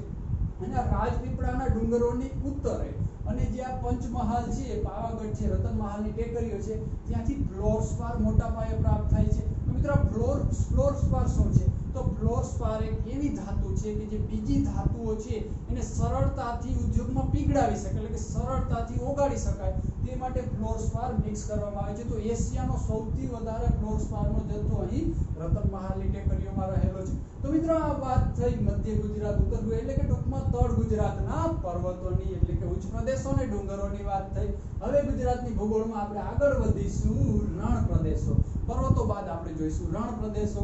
તો રણ પ્રદેશ નામ સાંભળતા જ આપણે કચ્છનું ચિત્ર સામે આવી જાય છે. તો ગુજરાતનો રણ પ્રદેશ ક્યાં આવેલો છે, તો ગુજરાતનો રણ પ્રદેશ આવેલો છે કચ્છમાં. તો મિત્રો કચ્છમાં બે રણ આવેલા છે, એટલે કે એક અહીં રણ આવેલું છે જેને કચ્છનું મોટું રણ કહેવામાં આવે છે, અને અહીં આવેલું છે એને કચ્છનું નાનું રણ કહેવામાં આવે છે, જ્યાં સામાન્ય રૂપે રાજસ્થાનનો જે રણ છે એવું રણ જોવા નથી મળતું. એટલે કે આ રણ છે એ ખારાસરી તરીકે ઓળખવામાં આવે છે. કચ્છનું રણ છે તેને ખારાસરી તરીકે ઓળખવામાં આવે છે. ખારાસરી શા માટે? તો અહીં કડવો અને ખારો ક્ષાર જોવા મળે છે. એટલે કે આ રણમાં મોટા પાયે ક્ષાર પથરાયેલો છે. આ ક્ષારના કારણે આને ખારાસરી તરીકે ઓળખવામાં આવે છે. તો જેવી રીતે રાજસ્થાનનું રણ છે એના જેવું કચ્છનું રણ હોતું નથી. શા માટે આને ખારાસરી તરીકે, એટલે કે શા માટે આવું રણ જોવા મળે છે? તો આપણે વાત કરીએ કરોડો વર્ષો પહેલાની, કે જે પૃથ્વીનું નિર્માણ થયા બાદ વિવિધ ભૌગોલિક પ્રદેશો એટલે કે ખંડોનું નિર્માણ થતું હતું. જે વેગનરના આપણે ખંડ પ્રવર્તનના સિદ્ધાંતમાં જોયું, એટલે કે પૃથ્વીના ભૂગર્ભમાં કેટલીક ક્રિયાઓ ચાલતી હતી અને પ્લેટો એક સ્થાનેથી બીજા સ્થાને સ્થળાંતરિત થતી હતી. તો જે ભારતનો નકશો છે, આપણે ભારતની વાત કરીએ તેમાં ગુજરાત પ્રદેશ છે, એમાં આ પ્રદેશ છે એ દરિયામાં, એટલે કે દરિયામાં ડૂબેલો પ્રદેશ હતો. એટલે કે આ પ્રદેશ દરિયામાં ડૂબેલો હતો અને આ જે પ્લેટ છે ગતિ કરતી કરતી એશિયાની પ્લેટ સાથે ટકરાય છે અને આ પ્લેટ જેવી રીતે આમ નીચે જાય છે, આ પ્લેટ નીચે જાય છે તો સામેનો છેડો ઊંચો થાય છે. એટલે સામેનો છેડો ઊંચો થવાથી આ વિસ્તાર સમુદ્રમાંથી બહાર આવી જાય છે. એટલે કે આ વિસ્તાર પેલા સમુદ્રમાં ડૂબેલો હતો તેમાંથી બહાર નીકળે છે. આ કારણે અહીં ખારાસરી જોવા મળે છે, ખારો અને કડો ક્ષાર જોવા મળે છે, જેને ખારાસરી તરીકે ઓળખવામાં આવે છે. એટલે કે કચ્છમાં બે પ્રકારના રણ છે, નાનું રણ અને મોટું રણ. ત્યારબાદ આપણે વાત કરીએ તો બનાસકાંઠા વિસ્તાર છે ત્યાં પણ ખૂબ જ ઓછો વરસાદ પડે છે, ખૂબ જ ઓછો વરસાદ પડે છે. આ કારણે પણ અહીંની જમીન રેતાળ જોવા મળે છે, એટલે કે રણ પ્રકાર જેવી જમીન આવેલી છે. આ મિત્રો અહીં બનાસકાંઠામાં રણ નથી, પરંતુ એની જમીન રણ પ્રકાર જેવી છે. બીજું જોઈએ કે અહીં શા માટે ઓછો વરસાદ પડે છે, આપણે જોઈ લઈએ તો મોટા ભાગે ગુજરાતમાં વરસાદ આવે છે એ નૈઋત્યના મોસમી પવનોને કારણે આવે છે. આવી રીતે નૈઋત્યના મોસમી પવનો ગુજરાતમાં પ્રવેશ મેળવે છે, એ આગળ વધતા વધતા અહીં પર્વતો રોકતા જાય પ્રમાણે વરસાદ પડતો જાય છે. પરંતુ આ વિસ્તારમાં પહોંચીએ તો અહીં એક અરવલ્લીની પર્વતમાળા જ જોવા મળે છે, બીજા કોઈ તેને અવરોધી શકે તેવા પર્વતો જોવા મળતા નથી. આ કારણે આ નૈઋત્યના મોસમી પવનો અરવલ્લીની પર્વતમાળાને સમાંતર પસાર થઈ જાય છે, અહીં ઊભા રહી શકતા નથી. આ કારણે અહીં ઓછો વરસાદ પડે છે. આ કારણે આની જમીન છે રણ પ્રકાર જેવી જમીન છે. આ કારણે આનું ભૂગર્ભનું જળ છે એ પણ ખૂબ જ ઝડપથી ઘટી રહ્યું છે, કારણ કે ભૂગર્ભનું જળ ખેંચવામાં આવે છે અને ખેતી કરવામાં આવે છે અને અહીં ખૂબ જ ઓછો વરસાદ પડે છે. તો મિત્રો આ વાત થઈ રણ પ્રદેશની. હવે આપણે આ વાત કરીશું મેદાનોની. રણ પ્રદેશ બાદ આપણે જોઈશું મેદાનોની. તો મિત્રો મેદાનોની વાત કરીએ તો તેમાં પણ આપણે ત્રણ ભાગ પાડીશું: કચ્છ, સૌરાષ્ટ્ર અને તળ ગુજરાત. તળ ગુજરાતમાં ઉત્તર ગુજરાત, મધ્ય ગુજરાત અને દક્ષિણ ગુજરાત આવશે. તો તેમાં આપણે વાત કરી લઈએ તો કચ્છ અને સૌરાષ્ટ્રમાં મોટા ભાગે મેદાનો જોવા મળતા નથી, કારણ કે કચ્છ છે, કચ્છમાં તો મોટા ભાગે રણ આવેલો છે અને ઉચ્ચ પ્રદેશ એટલે કે ડુંગરાળ પ્રદેશ આવેલા છે, એટલે કે ત્યાં મેદાનો જોવા નથી મળતા. પરંતુ દક્ષિણ ધાર છે એ કચ્છના ડુંગરોની આ દક્ષિણ ધાર છે એની દક્ષિણે કેટલોક મેદાની પ્રદેશ આવેલો છે. એની દક્ષિણે કેટલોક મિત્રો કંઠી આકાર એટલે કે કંઠીનું મેદાન કહેવામાં આવે છે. કંઠી આકારે કેટલોક મેદાની પ્રદેશ આવેલો છે, એટલે તેને કંઠીનું મેદાન કહેવામાં આવે છે. તો કંઠીનું મેદાન ક્યાં આવેલું છે? તો એ કચ્છમાં આવેલું છે. મિત્રો આ કંઠીનું મેદાન છે ત્યાં ખારેક છે, ખલેલા છે, કાજુ છે, એવા વિવિધ ફળ ફળાદી છે, એવા વિવિધ ફળોની ખેતી માટે સુલભ છે. એટલે અહીં ફળોની ખેતી કરવામાં આવે છે. ક્યાં? કંઠીના મેદાનમાં. આ સિવાય કચ્છમાં બીજું કોઈ જ મેદાન જોવા મળતું નથી. હવે મિત્રો આપણે વાત કરીએ સૌરાષ્ટ્રની. તો સૌરાષ્ટ્રમાં પણ બે જ મેદાનો જોવા મળે છે, એ પણ સામાન્ય. ત્યારબાદ અહીં કોઈ બીજા મેદાનો જોવા નથી મળતા, કારણ કે સૌરાષ્ટ્ર મોટા ભાગે ઉચ્ચ પ્રદેશ રહેલો છે, એટલે અહીં કોઈ મેદાનોનું નિર્માણ થતું નથી. બે મેદાનો છે, કયા છે? એક છે અહીં મોરબીનું મેદાન આવેલું છે. તો મોરબીનું મેદાન કોના કારણે નિર્માણ થયું છે? તો એ મચ્છુ નદીના કારણે રચાણું છે. ત્યારબાદ અહીં બીજું મેદાન આવેલું છે જેને ઘોઘાનું મેદાન કહેવામાં આવે છે. આ ઘોઘાનું મેદાન છે શેત્રુંજી નદીના કારણે થયું છે. તો મોરબીનું મેદાન અને ઘોઘાનું મેદાન ક્યાં આવેલું છે? તો એ સૌરાષ્ટ્રમાં આવેલા છે. એટલે આ બંને ખાસ અગત્યનું નથી, પરંતુ કંઠીનું મેદાન છે અગત્યનું છે. ત્યારબાદ હવે જોઈએ આપણે તળ ગુજરાતના મેદાનો છે એનો અભ્યાસ કરીએ. તો તળ ગુજરાતની અંતર્ગત આપણે જોઈએ ઉત્તર ગુજરાતના મેદાનો. ઉત્તર ગુજરાતના મેદાનોમાં બે જિલ્લાઓનો સમાવેશ થાય છે, ખાસ કરીને બનાસકાંઠા અને સાબરકાંઠાનું મેદાન. બનાસકાંઠા અને સાબરકાંઠાનું મેદાન, આ બંનેના મેદાન છે એનો વિભાજક એટલે કે અરવલ્લીની પર્વતમાળા છે એ બંનેનો વિભાજક છે. એટલે બનાસકાંઠાનું મેદાન, સાબરકાંઠાનું મેદાન, તેની બંનેની વચ્ચેથી અરવલ્લીની પર્વતમાળા પસાર થાય છે। આ સાબરકાંઠાનું અહીંયા બંનેની વાત કરી તો બનાસકાંઠા કરતા સાબરકાંઠાનું મેદાન છે વધારે ફળદ્રુપ છે। શા માટે વધારે ફળદ્રુપ છે? કારણ કે બનાસકાંઠાનું મેદાન છે કચ્છના રણ સાથે સંપર્કમાં રહેલું છે અને અહીં ખૂબ જ ઓછો વરસાદ પડે છે, એટલે અહીં ખારાશરી એટલે કે ક્ષાર આગળ વધી રહ્યો છે, એટલે બનાસકાંઠાનું મેદાન વધારે ફળદ્રુપ નથી। પરંતુ અહીં પહોંચતા પહોંચતા અરવલ્લીની પર્વતમાળા ક્ષારને રોકી લે છે, સાબરકાંઠા બાજુને પહોંચવા દેતી નથી, એટલે સાબરકાંઠાનું મેદાન બનાસકાંઠા કરતા વધારે ફળદ્રુપ રહેલું છે। ત્યારબાદ જે બનાસકાંઠાનું મેદાન છે એને ગોંઢાનું મેદાન તરીકે પણ ઓળખવામાં આવે છે મિત્રો। બનાસકાંઠાના મેદાનને ગોંઢાનું મેદાન તરીકે પણ ઓળખવામાં આવે છે। જે આ બનાસકાંઠાનું મેદાન છે રેતાળ સ્વરૂપનું એટલે કે રેતાળ મેદાન જોવા મળે છે, કારણ કે ત્યાં વરસાદ ઓછો પડે છે। તો મિત્રો આ વાત થઈ ઉત્તર ગુજરાતના મેદાનોની। હવે વાત કરીએ આપણે કેટલાક મધ્ય ગુજરાતના અને ત્યારબાદ તળ ગુજરાતના મેદાનોની। તો ઉત્તર ગુજરાતના મેદાનની નીચે આવે છે વિરમગામનું મેદાન। તો આપણે અહીં આને કહ્યું વિરમગામનું મેદાન। તો મિત્રો અહીં વિરમગામનું મેદાન એટલે એવો અર્થ નથી કે ફક્ત અહીં વિરમગામનો જ સમાવેશ થાય છે। વિરમગામનો તો સમાવેશ થાય જ છે, પરંતુ તેની સાથે અમદાવાદનો કેટલોક વિસ્તાર, મહેસાણાનો કેટલોક વિસ્તાર, અરવલ્લીનો કેટલોક વિસ્તાર, આ બધા જ વિસ્તારોનો અહીં સમાવેશ થાય છે વિરમગામનું મેદાન। ત્યારબાદ વિરમગામના મેદાનની નીચે આવેલું છે અમદાવાદનું મેદાન। વિરમગામની નીચે આવેલું છે અમદાવાદનું મેદાન, જેને ભાલનું મેદાન પણ કહેવામાં આવે છે। અમદાવાદનું મેદાન જેને ભાલનું મેદાન પણ કહેવામાં આવે છે, એટલે કે આ મેદાનમાં ઘઉંની ખેતી ખૂબ જ સારી રીતે કરવામાં આવે છે, જેને આપણે ભાલિયા ઘઉં તરીકે પણ ઓળખીએ છીએ। મિત્રો ભાલિયા ઘઉંની ખેતી સૌથી વધારે કયા મેદાનમાં થાય છે? તો અમદાવાદના મેદાનમાં, જેને આપણે ભાલનું મેદાન તરીકે પણ ઓળખીએ છીએ। હવે આ અમદાવાદના મેદાનની વાત કરીએ તો અમદાવાદના મેદાન સેઢી નદી છે, સેઢી નદીના કિનારે અમદાવાદનું મેદાન પૂરું થાય છે, એટલે કે સેઢી નદી અને એની નીચે મહી નદી, એટલે સેઢી નદી અને મહી નદી છે જે અહીં મહીસાગર તરીકે ઓળખાય છે। તો સેઢી અને મહી નદી વચ્ચેના વિસ્તારને ચરોતરનું મેદાન કહેવામાં આવે છે મિત્રો। ચરોતરનું મેદાન કઈ બે નદી વચ્ચે આવેલું છે? તો સેઢી નદી અને મહી નદી, આ બે નદીઓ સેઢી અને મહી, સેઢી અને મહી આ બે નદીઓ વચ્ચેના વિસ્તારને ચરોતરનું મેદાન કહેવામાં આવે છે, જે લોયસ બેસર પ્રકારની જમીન ધરાવે છે, એટલે કે લોયસ પ્રકારની બેસર જમીન ધરાવે છે, જે વિશ્વના સૌથી ફળદ્રુપ મેદાનો કહેવામાં આવે છે। વિશ્વના સૌથી ફળદ્રુપ મેદાનો છે તેમાંથી એક મેદાન છે ચરોતરનું મેદાન, એટલે ગુજરાતનું પણ સૌથી ફળદ્રુપ મેદાન છે ચરોતરનું મેદાન। આ કારણે અહીં આ વિસ્તારને ગુજરાતના બગીચા એટલે કે મધ્ય ગુજરાતના પણ બગીચા તરીકે ઓળખવામાં આવે છે ચરોતરના મેદાનને। અહીં તમાકુની ખેતી મોટા પાયે કરવામાં આવે છે, તમાકુની ખેતી ચરોતરના મેદાનમાં મોટા પાયે કરવામાં આવે છે, એટલે આ મેદાનને સોનેરી પાકનો મુલક પણ કહેવામાં આવે છે, સોનેરી પાકનો મુલક। આ વિસ્તારમાં ખેડા, આણંદ આવા જિલ્લાઓનો સમાવેશ થાય છે। હવે એની વાત કરીએ મહી બાદ, મહીથી નીચે આવે છે ઢાંઢર નદી, મહીથી નીચે આવે છે ઢાંઢર નદી। ઢાંઢર નદી અને નર્મદા નદી, ઢાંઢર નદી અને નર્મદા નદી વચ્ચેનો વિસ્તાર છે એને કાનમ કહેવામાં આવે છે। ઢાંઢર અને નર્મદા આ બંને વચ્ચેના વિસ્તારને કહેવામાં આવે છે કાનમનું મેદાન। ઢાંઢર અને નર્મદા, નર્મદાની ઉત્તરે, ઢાંઢરની દક્ષિણે કાનમનું મેદાન। આ કાનમનું મેદાન છે રેગુર પ્રકારની કાળી જમીન ધરાવે છે। કાનમનું મેદાન, કાનમ કાળી, કાનમ કાળી, એટલે કાનમનું મેદાન રેગુર પ્રકારની કાળી જમીન ધરાવે છે। મિત્રો કાળી જમીનની વિશેષતા શું છે? તો કાળી જમીન ભેજ સંગ્રહ શક્તિ વધારે ધરાવે છે, બીજી જમીનો છે એની તુલનામાં વધારે ભેજ સંગ્રહી શકે છે, અને ત્યારબાદ ઉનાળો એટલે કે ગરમી પડે છે ત્યારે તેમાંથી ભેજ છૂટી જાય છે, એટલે આ જમીન ફાટી જાય છે, એટલે કે પોતાની રીતે ખેડાઈ જાય છે અને વધારે ભેજ સંગ્રહી શકે છે।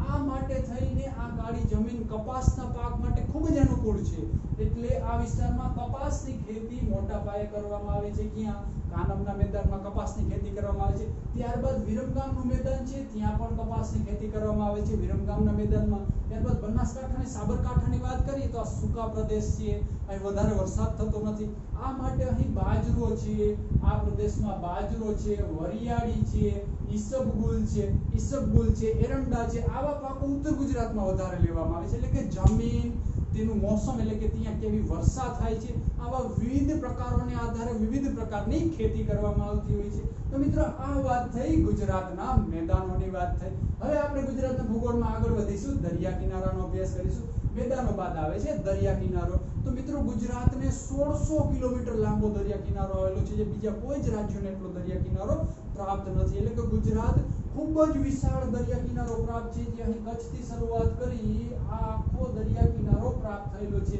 જે અહીં કચ્છનો અખાત આવેલો છે, અહીં ખંભાતનો અખાત, એટલે આ છે એને કચ્છનો અખાત કહેવામાં આવે છે, અહીં ખંભાતનો અખાત આવેલો છે. હવે ગુજરાતના દરિયા કિનારામાં આપણે વાત કરીએ તો સૌપ્રથમ કચ્છમાં પશ્ચિમ કિનારે આવેલું છે કોટેશ્વર. ત્યાં કોટેશ્વર મહાદેવનું મંદિર પણ આવેલું છે, જે પ્રખ્યાત એક હિન્દુ ધર્મસ્થાન છે કોટેશ્વર મહાદેવ, એટલે કે કોટેશ્વર એક બંદર આવેલું છે દરિયા કિનારે. ત્યારબાદ કોટેશ્વર પછી આવે છે જખો, કોટેશ્વર પછી આવે છે જખો, જખો પછી આપણે આગળ વધીએ તો આવે છે માંડવી, જખો પછી આવે છે કચ્છમાં માંડવી, અને માંડવી પછી અહીં આવે છે કંડલા, જે કંડલાને આપણે ઇન્ટરનેશનલ બંદર તરીકે પણ ઓળખી છે, એટલે કે ગુજરાતનું એકમાત્ર આંતરરાષ્ટ્રીય બંદર છે કંડલા. તો કચ્છના બંદરો કોટેશ્વર, જખો, માંડવી ને કંડલા આટલા બંદરો આવેલા છે. હવે એમાં મિત્રો આપણે વાત કરીએ જખોથી માંડવી વચ્ચે, જખો છે જખોથી લઈને માંડવી વચ્ચે વાત કરીએ તો ત્યાં રેતીના ટેકરા વધારે આવેલા છે, રેતીના ટેકરા. તો આપણે અહીં એ પણ પ્રશ્ન થાય કે ગુજરાતને એટલો વિશાળ દરિયા કિનારો પ્રાપ્ત છે, છતાં પણ શા માટે કંડલા એક જ આવું બંદર, બીજા કોઈ બંદરનો કેમ વિકાસ ના થઈ શક્યો?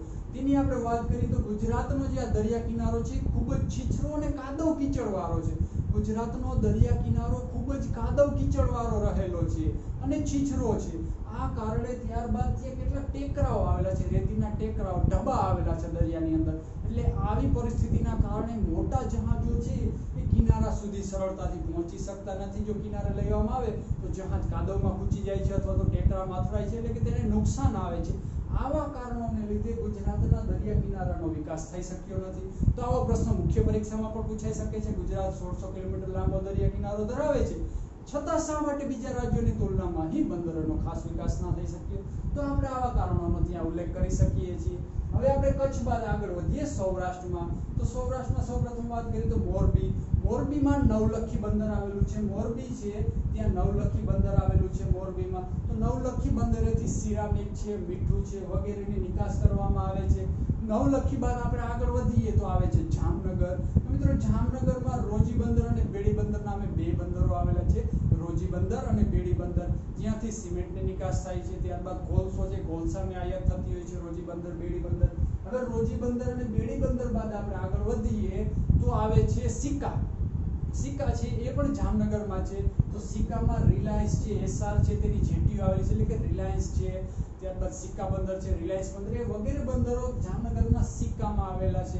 ત્યારબાદ આપણે ત્યાંથી આગળ વધીએ તો દ્વારકા આવેલું છે, દ્વારકા પછી ઓખા છે, અને ઓખાની આપણે આસપાસની વાત કરીએ તો ઓખા પાસે ભેડાબેટ નામે એક ટાપુ આવેલો છે, ભેડાબેટ. ત્યારબાદ ઓખાની પાસે બેટ દ્વારકા નામે ટાપુ આવેલો છે, એટલે કે કેટલાક આપણે ટાપુઓની વાત કરી.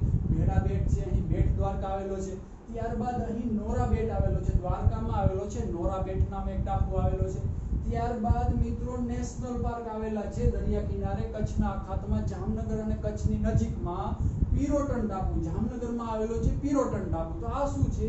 તો આ ભારતનું પ્રથમ દરિયાઈ નેશનલ પાર્ક છે પિરોટન ટાપુ. તો પિરોટન ટાપુ શું છે મિત્રો? તો આ પિરોટન ટાપુ છે ને પરવાળાના ટાપુ તરીકે ઓળખવામાં આવે છે, એટલે કે કોરલ રીફ તરીકે ઓળખવામાં આવે છે. તો પરવાળાના ટાપુ શું હોય છે?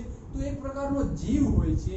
એ જીવ જ્યારે મૃત્યુ પામે છે ત્યારે ચૂનાનો પથ્થર હોય છે, ચૂનાનો ખડક હોય છે, એવું સ્વરૂપ ધારણ કરેલ છે. જ્યારે મનુષ્યનું શરીર મૃત્યુ પામે છે ત્યારે પંચમહાભૂતમાં વિલીન થઈ જાય છે, પરંતુ આ જીવ ચૂનાના ખડક જેવું સ્વરૂપ ધારણ કરે છે. ત્યારબાદ બીજો જીવ હોય છે, આ મૃત જીવ હોય છે, તેની સપાટી પર વસવાટ કરે છે, તેમાંથી પોષણ મેળવે છે.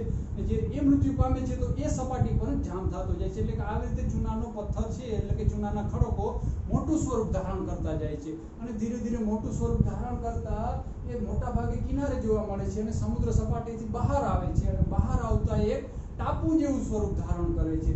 એટલે કે અહીં પિરોટન ટાપુ આવેલો છે. ત્યારબાદ સિક્કા પાસે જામનગરમાં એક નરારા ટાપુ આવેલો છે. આ પિરોટન ટાપુ ભારતનું પ્રથમ નેશનલ પાર્ક કહેવામાં આવે છે. હવે આપણે આ ટાપુઓની વાત આગળ વધારીએ, દ્વારકાથી આપણે આગળ વધીએ પોરબંદર બાજુ. તો ત્યાં આવેલું છે નવી બંદર આવેલું છે, પોરબંદર પાસે આવેલું છે નવી બંદર નામે ટાપુ આવેલો છે. અને આ કિનારો છે જે દ્વારકાથી લઈને સોમનાથ સુધીનો જે કિનારો છે એ સપાટ દરિયા કિનારો જોવા મળે છે, પરંતુ આ કરાળમય છે. સપાટ છે આપણે સામાન્ય રીતે નકશામાં સપાટ તરીકે જોઈશું, પરંતુ આપણે વાસ્તવમાં ત્યાં જોવા જઈએ તો કરાળમય, એટલે કે આવી રીતે તે દરિયા કિનારો જોવા મળે છે અને તેમાં ઢબા પણ જોવા મળે છે. એટલે કે આ વિસ્તાર જો કરાળમય ના હોત તો અહીં મોટા બંદરોનો ખૂબ જ ઝડપથી અને આસાનીથી વિકાસ થઈ શકત. એટલે કે આ કિનારો કરાળમય જોવા મળે છે। પોરબંદરમાં નવી બંદર આવેલું છે અને નવી બંદરની આસપાસનો વિસ્તાર છે, દરિયા કિનારાનો આસપાસનો વિસ્તાર છે, ત્યાં મિલિયોલાઇન નામના પથ્થરો પ્રાપ્ત થાય છે। મિલિયોલાઇન નામનું એક પથ્થરો પ્રાપ્ત થાય છે, જે એક પ્રકારે બેલા આપણે ડંગળા કહી ચૂનાનો પથ્થર સ્વરૂપના હોય છે। ત્યારબાદ આપણે નવી બંદર છે, નવી બંદરથી આગળ જઈએ એટલે વેરાવળ આવે છે। નવી બંદરથી આગળ જઈએ એટલે વેરાવળ આવે છે। તો આ વેરાવળની ઉપર અને નવી બંદર છે એની બાજુમાં જમીનનો વિસ્તાર આવેલો છે, સ્થાનિક જમીન, જેને ઘેડની જમીન તરીકે ઓળખવામાં આવે છે। મિત્રો ઘેડની જમીન છે, કિયારાની જમીન છે, આવી જમીનો છે ને સ્થાનિક જમીન કહેવામાં આવે છે। તો પોરબંદર પાસે આવી ઘેડની જમીન આવેલી છે। તો ઘેડની જમીનનો મતલબ શું થાય છે? તો ઘેડની જમીન એટલે એવી જમીન કે જે સામાન્ય રીતે દરિયાઈ સપાટી છે એના કરતા નીચી સપાટી ધરાવે છે। દરિયાઈ સપાટી કરતા નીચી ધરાવે, પરંતુ દરિયા કરતા થોડી દૂર હોય છે, એટલે તે સરળતાથી પાણી ભરાતું નથી। પરંતુ જ્યારે વરસાદ પડે છે ત્યારે આવી જમીન પાણીથી ભરાઈ જાય છે, અને એટલે આ જમીન પાણીથી ભરાઈ જાય છે એટલે કે આવી જમીનને ઘેડની જમીન કહેવામાં આવે છે, જે ખૂબ જ ફળદ્રુપ હોય છે। માંડવીના પાકને તેમજ ડાંગરના પાક માટે પણ ખૂબ જ અનુકૂળ હોય છે। ત્યારબાદ અહીં સોમનાથ વેરાવળમાં એટલે કે વેરાવળ બંદર આવેલું છે, જે મત્સ્ય પાલન માટેનું ઉત્તમ કેન્દ્ર છે। મત્સ્ય પાલન સૌથી વધારે ક્યાં થાય છે? તો સોમનાથમાં આવેલા વેરાવળ બંદરે કરવામાં આવે છે। વેરાવળ બાદ આપણે આગળ વધીએ તો દીવ આવેલું છે। દીવ એક કેન્દ્ર શાસિત પ્રદેશ છે, જે વેરાવળની બાજુમાં આવેલું છે દીવ। ત્યારબાદ દીવથી આપણે આગળ જઈએ તો અમરેલીમાં આવેલું છે પીપાવાવ બંદર, જે પીપાવાવ બંદરને પ્રથમ ખાનગી બંદર કહેવામાં આવે છે। તો ગુજરાતનું પ્રથમ ખાનગી બંદર કયું છે? પીપાવાવ બંદર। ક્યાં આવેલું છે? અમરેલીમાં આવેલું છે। પીપાવાવ બાદ આપણે આગળ જઈએ એટલે આવશે જાફરાબાદ બંદર આવેલું છે। જાફરાબાદ જઈએ એટલે ભાવનગરમાં અલંગ આવેલું છે।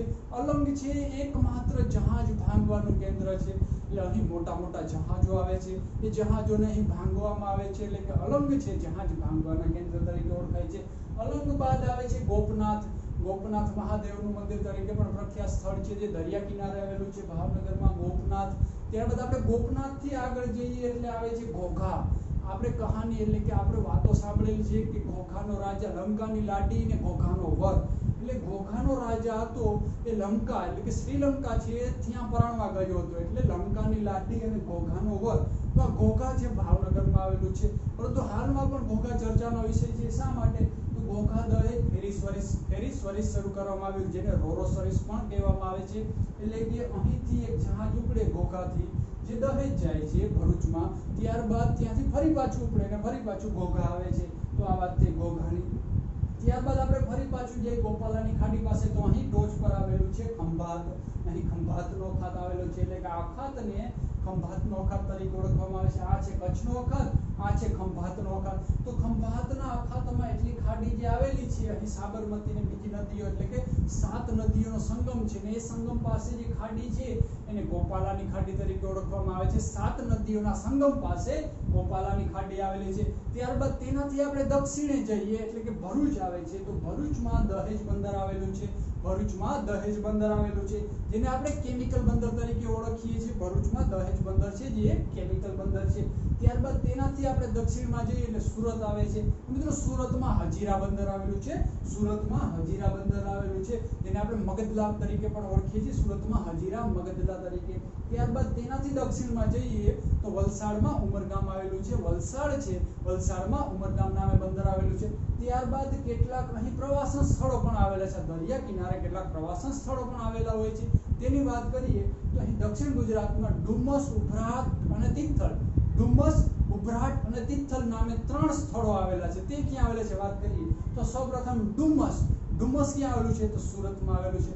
ડુમસ બાદ ઉભરાટ આવે, એટલે કે ઉભરાટ ક્યાં આવેલું છે? સુરત બાદ નવસારીમાં આવેલું છે। ઉભરાટ બાદ તિથલ, એટલે કે તિથલ ક્યાં આવેલું છે? તો એ વલસાડમાં આવેલું છે। ડુમસ, ઉભરાટ, તિથલ, ડુમસ, ઉભરાટ, તિથલ, સુરત, નવસારી, વલસાડ। તો મિત્રો આ વાત થઈ ગુજરાતના દરિયા કિનારાની વાત થઈ। ત્યારબાદ આપણે પિરોટન કોરલ રીફ છે તેની આપણે વાત કરી, આ બંદરોની વાત કરી, શા માટે ગુજરાતના દરિયા કિનારે મોટા બંદરોનો વિકાસ ના થઈ શક્યો તેની વાત કરી। હવે આ દરિયા કિનારા અને બંદરો બાદ હવે આપણે વાત કરીશું ગુજરાતની નદીઓ વિશે વાત કરીશું, જે સૌથી અગત્યનો ટોપિક કહેવામાં આવે છે ગુજરાતની નદીઓ। તો ગુજરાતમાં ઘણી બધી નદીઓ આવેલી છે, પરંતુ ગુજરાતની મોટા ભાગની નદીઓ બારમાસી નથી, એટલે વર્ષા ઋતુ જ્યારે વરસાદ પડે છે ત્યારે જ આ નદીઓ વહેતી થાય છે। એટલે આના આધારે એવું કહેવામાં આવે છે કચ્છ છે, કચ્છ એક વિસ્તાર છે, એ કચ્છમાં જ આશરે 197 જેવી નદીઓ આવેલી છે, પરંતુ લગભગ બધી જ નદીઓ મોસમી નદીઓ છે। એટલે જ્યારે વરસાદ પડે છે ત્યારે નદીઓમાંથી પાણી વહેતું થાય છે, વરસાદ ચાલ્યો ગયા બાદ આ નદીઓ સૂકી થઈ જાય છે। એટલે કેટલીક અગત્યની નદીઓનો આપણે અભ્યાસ કરીશું। તો સર્વપ્રથમ આપણે જોઈએ ઉત્તર ગુજરાતની નદીઓ। તો ઉત્તર ગુજરાતમાં બનાસ, રૂપેણ અને સરસ્વતી 3 નદીઓ આવેલી છે એ વાત કરીએ। ઉત્તર ગુજરાતમાં બનાસ, રૂપેણ અને સરસ્વતી, બનાસ, રૂપેણ અને સરસ્વતી આ ગુજરાતની 3 નદીઓ છે, એને કુંવારિકા નદીઓ પણ કહેવામાં આવે છે। મિત્રો કુંવારિકા નદીઓ એટલે એનો મતલબ શું થતો હશે? તો કુંવારિકા નદીઓ એટલે કે આ નદીઓ સમુદ્રને મળતી નથી, એટલે કે સમુદ્ર સુધી પહોંચી શકતી નથી। તો આ નદીઓ કચ્છનું જે નાનું રણ છે એ નાના રણમાં જ વિલીન થઈ જાય છે, એટલે આ નદીઓને કુંવારિકા નદીઓ કહેવામાં આવે છે। જે નદીઓ કચ્છના એટલે જે નદીઓ સમુદ્ર સુધી પહોંચતી હોય છે એને કહેવામાં આવે છે સંપૂર્ણ નદી, પૂર્ણ નદી, આ સિવાયની નદીઓ છે કુંવારિકા નદીઓ। હવે આપણે જોઈએ બીજી કેટલીક નદીઓ। કચ્છની નદીઓની વાત કરી, ઉત્તર ગુજરાતની। હવે સર્વપ્રથમ આપણે અહીં જોશું સૌરાષ્ટ્રની નદીઓ। સૌરાષ્ટ્રની નદીઓ જોઈએ એટલે મિત્રો આ છે સૌરાષ્ટ્ર પ્રદેશ છે। સૌરાષ્ટ્રની મોટા ભાગની નદીઓ ત્રિજ્યાકાર આકારે જોવા મળે છે, ત્રિજ્યાકાર પ્રકારની સૌરાષ્ટ્રની નદીઓ છે। એવું પૂછવામાં આવે કે સૌરાષ્ટ્રની નદીઓ કેવો પ્રકારનું સ્વરૂપ ધરાવે છે? તો ત્રિજ્યાકાર સ્વરૂપ દર્શાવે છે। આનો મતલબ શું થયો ત્રિજ્યાકાર? એટલે કે કેન્દ્રમાં કોઈ એક ઉચ્ચ સ્થાન હોય છે, એટલે કે આશરે એક સ્થાન હોય છે, એ સ્થાનમાંથી જ મોટા ભાગની નદીઓ નીકળતી હોય છે અને સમુદ્ર સુધી જતી હોય છે। આવી નદીઓને ત્રિજ્યાકાર નદીઓ કહે છે, જે સૌરાષ્ટ્રમાં જોવા મળે છે। તો સૌરાષ્ટ્રમાં આપણે મોટા ભાગે માંડવની ટેકરીનો જે વિસ્તાર છે એ ટેકરીઓના વિસ્તાર, પહાડો છે, પર્વતો, ડુંગરો છે, તેમાંથી જ મોટા ભાગની નદીઓ નીકળે છે। તો એમાં આપણે જોઈએ તો આ અહીં આવેલી છે મચ્છુ નદી। સર્વપ્રથમ જોઈએ મચ્છુ નદી। મચ્છુ નદી કિનારે કયું શહેર આવેલું છે? તો મોરબી। મોરબી મચ્છુ કિનારે આવેલું છે, તેમાં મચ્છુ 1 અને મચ્છુ 2 નામે બંધ આવેલા છે। અને આ મચ્છુ નદી છે મિત્રો, એને પણ કુંવારિકા નદી કહેવામાં આવે છે, આ ખાસ યાદ રાખજો। બનાસ, સરસ્વતી, રૂપેણ કુંવારિકા નદીઓ છે તો આપણે સરળતાથી યાદ રહી જાય છે, પરંતુ મચ્છુ નદી પણ કુંવારિકા નદી છે તે આપણે મોટા ભાગે ભૂલી જતા હોઈએ છીએ, કારણ કે મચ્છુ નદી છે એ પણ કચ્છના નાના રણમાં જ વિલીન થવા જાય છે, એટલે કે સમુદ્ર સુધી પહોંચતી નથી। આ સિવાય બીજી એક નદી છે આજી નદી, જે રાજકોટ છે આજી નદીના કિનારે આવેલું છે, એટલે કે આપણે આજી ડેમ તરીકે ઓળખીએ છીએ। એટલે કે અહીં આજી ડેમ 1 અને આજી ડેમ 2 નામે 2 બંધ આવેલા છે। આજી નદી જે રાજકોટના કિનારેથી પસાર થાય છે, એટલે કે આજી નદીના કિનારે રાજકોટ આવેલું છે। ત્યારબાદ હવે વાત કરીએ ભાદર નદી। તો સર્વપ્રથમ ભાદર નદી પહેલા એટલે ગુજરાતમાંથી જ નીકળતી હોય અને ગુજરાતમાં જ સમાપ્ત થઈ જતી, એટલે કે સંપૂર્ણ ગુજરાત રાજ્યની જ નદીઓ હોય તેમાંથી સૌથી મોટી નદી કઈ? તો એ નદી છે ભાદર નદી। આશરે ગુજરાતમાં વહેતી સૌથી લાંબી નદી કઈ? તો સાબરમતી નદી। ગુજરાતની સૌથી મોટી નદી કઈ? તો નર્મદા નદી। પરંતુ ગુજરાતમાંથી જ નીકળી ગુજરાતમાં જ સમાપ્ત થઈ જતી હોય તેવી નદીઓમાં સૌથી મોટી નદી એટલે ભાદર નદી કહેવામાં આવે છે। તો ભાદર નદી અહીં ક્યાંથી નીકળે છે? ભાદર નદીમાં આગળ જતા અહીં નવાગામ નામે બંધ બાંધવામાં આવ્યો છે ભાદર નદીમાં। આ ભાદર નદી અહીં પોરબંદર પાસે નવી બંદર છે, નવી બંદર પાસે સમુદ્રને મળે છે ભાદર નદી। ત્યારબાદ ભાદર નદી છે એ મદાવાના ડુંગર કહેવામાં આવે છે, માંડવની ટેકરીઓ છે ત્યાં મદાવાનો ડુંગર આવેલો છે, આ ડુંગર વિસ્તારમાંથી ભાદર નદી છે એનું ઉદ્ગમ સ્થાન આવેલું છે। હવે ભાદર નદી બાદ આપણે વાત કરીએ શેત્રુંજી નદી। શેત્રુંજી નદીની વાત કરીએ તો શેત્રુંજી નદી અહીંથી નીકળે છે અને અહીં એટલે કે અહીં ખંભાતનો અખાત છે, ખંભાતના અખાત વિસ્તારમાં સમુદ્રને મળે છે। તો અહીં સમુદ્રને મળતા પહેલા તેના પર 2 બંધ બાંધવામાં આવ્યા છે। અહીં 2 બંધ છે, એક છે ખોડિયાર બંધ બાંધવામાં આવ્યો છે। શેત્રુંજી નદી ઉપર 2 બંધ છે, એક છે ખોડિયાર બંધ જે અમરેલીમાં આવેલો છે, ખોડિયાર બંધ જે અમરેલીમાં આવેલો છે। ત્યારબાદ બીજો છે રાજસ્થળી બંધ, રાજસ્થળી બંધ, રાજસ્થળી બંધ જે પાલીતાણા એટલે કે ભાવનગરમાં બાંધવામાં આવ્યો છે। રાજસ્થળી અને ખોડિયાર બંધ, ખોડિયાર બંધ અમરેલી, રાજસ્થળી બંધ પાલીતાણા ભાવનગરમાં બાંધવામાં આવ્યો છે, જે થઈ શેત્રુંજી નદીની વાત। હવે મિત્રો આપણે વાત કરીએ ભોગાવો નદીની। તો 2 પ્રકારની ભોગાવો નદી છે, એક લીંબડી ભોગાવો અને બીજી વઢવાણ ભોગાવો। 2 ભોગાવો નદી છે, એક લીંબડી અને બીજી વઢવાણ, લીંબડી ભોગાવો અને વઢવાણ ભોગાવો। તો આપણે અહીં સૌપ્રથમ વાત કરીએ લીંબડી ભોગાવોની વાત કરીએ તો લીંબડી ભોગાવો અહીં ક્યાંથી નીકળે છે અને સાબરમતી નદીને મળી જાય છે। એટલે લીંબડી ભોગાવો નદી છે સીધી સમુદ્રને મળતી નથી, પરંતુ જ્યારે સાબરમતી નદી સમુદ્રને ટચ થવા આવે છે તો ત્યાં જ સમુદ્ર કિનારા પાસે જ સાબરમતી નદીને આ નદી મળી જાય છે અને એ સાબરમતીને મળતા પહેલા આ નદી પર એક બંધ બાંધવામાં આવ્યો છે લીંબડી ભોગાવો પર. એને કહેવામાં આવે છે ધોરિયાળીનો બંધ. લીંબડી ભોગાવો પર એક બંધ છે, જે બંધને કહેવામાં આવે છે ધોરિયાળી બંધ. ધોરિયાળી બંધ એ બંધ આવ્યો છે લીંબડી ભોગાવો પર. જ્યારે લીંબડી ભોગાવો નદી સાબરમતી નદીને મળે છે તો આ નદી પાસે એક મેદાનની રચના કરે છે. આ મેદાનને કયા નામે ઓળખવામાં આવે છે? તો આ મેદાનને ભાઠાની નવા કાંપની જમીન તરીકે ઓળખવામાં આવે છે. ભાઠાની નવા કાંપની જમીન તરીકે.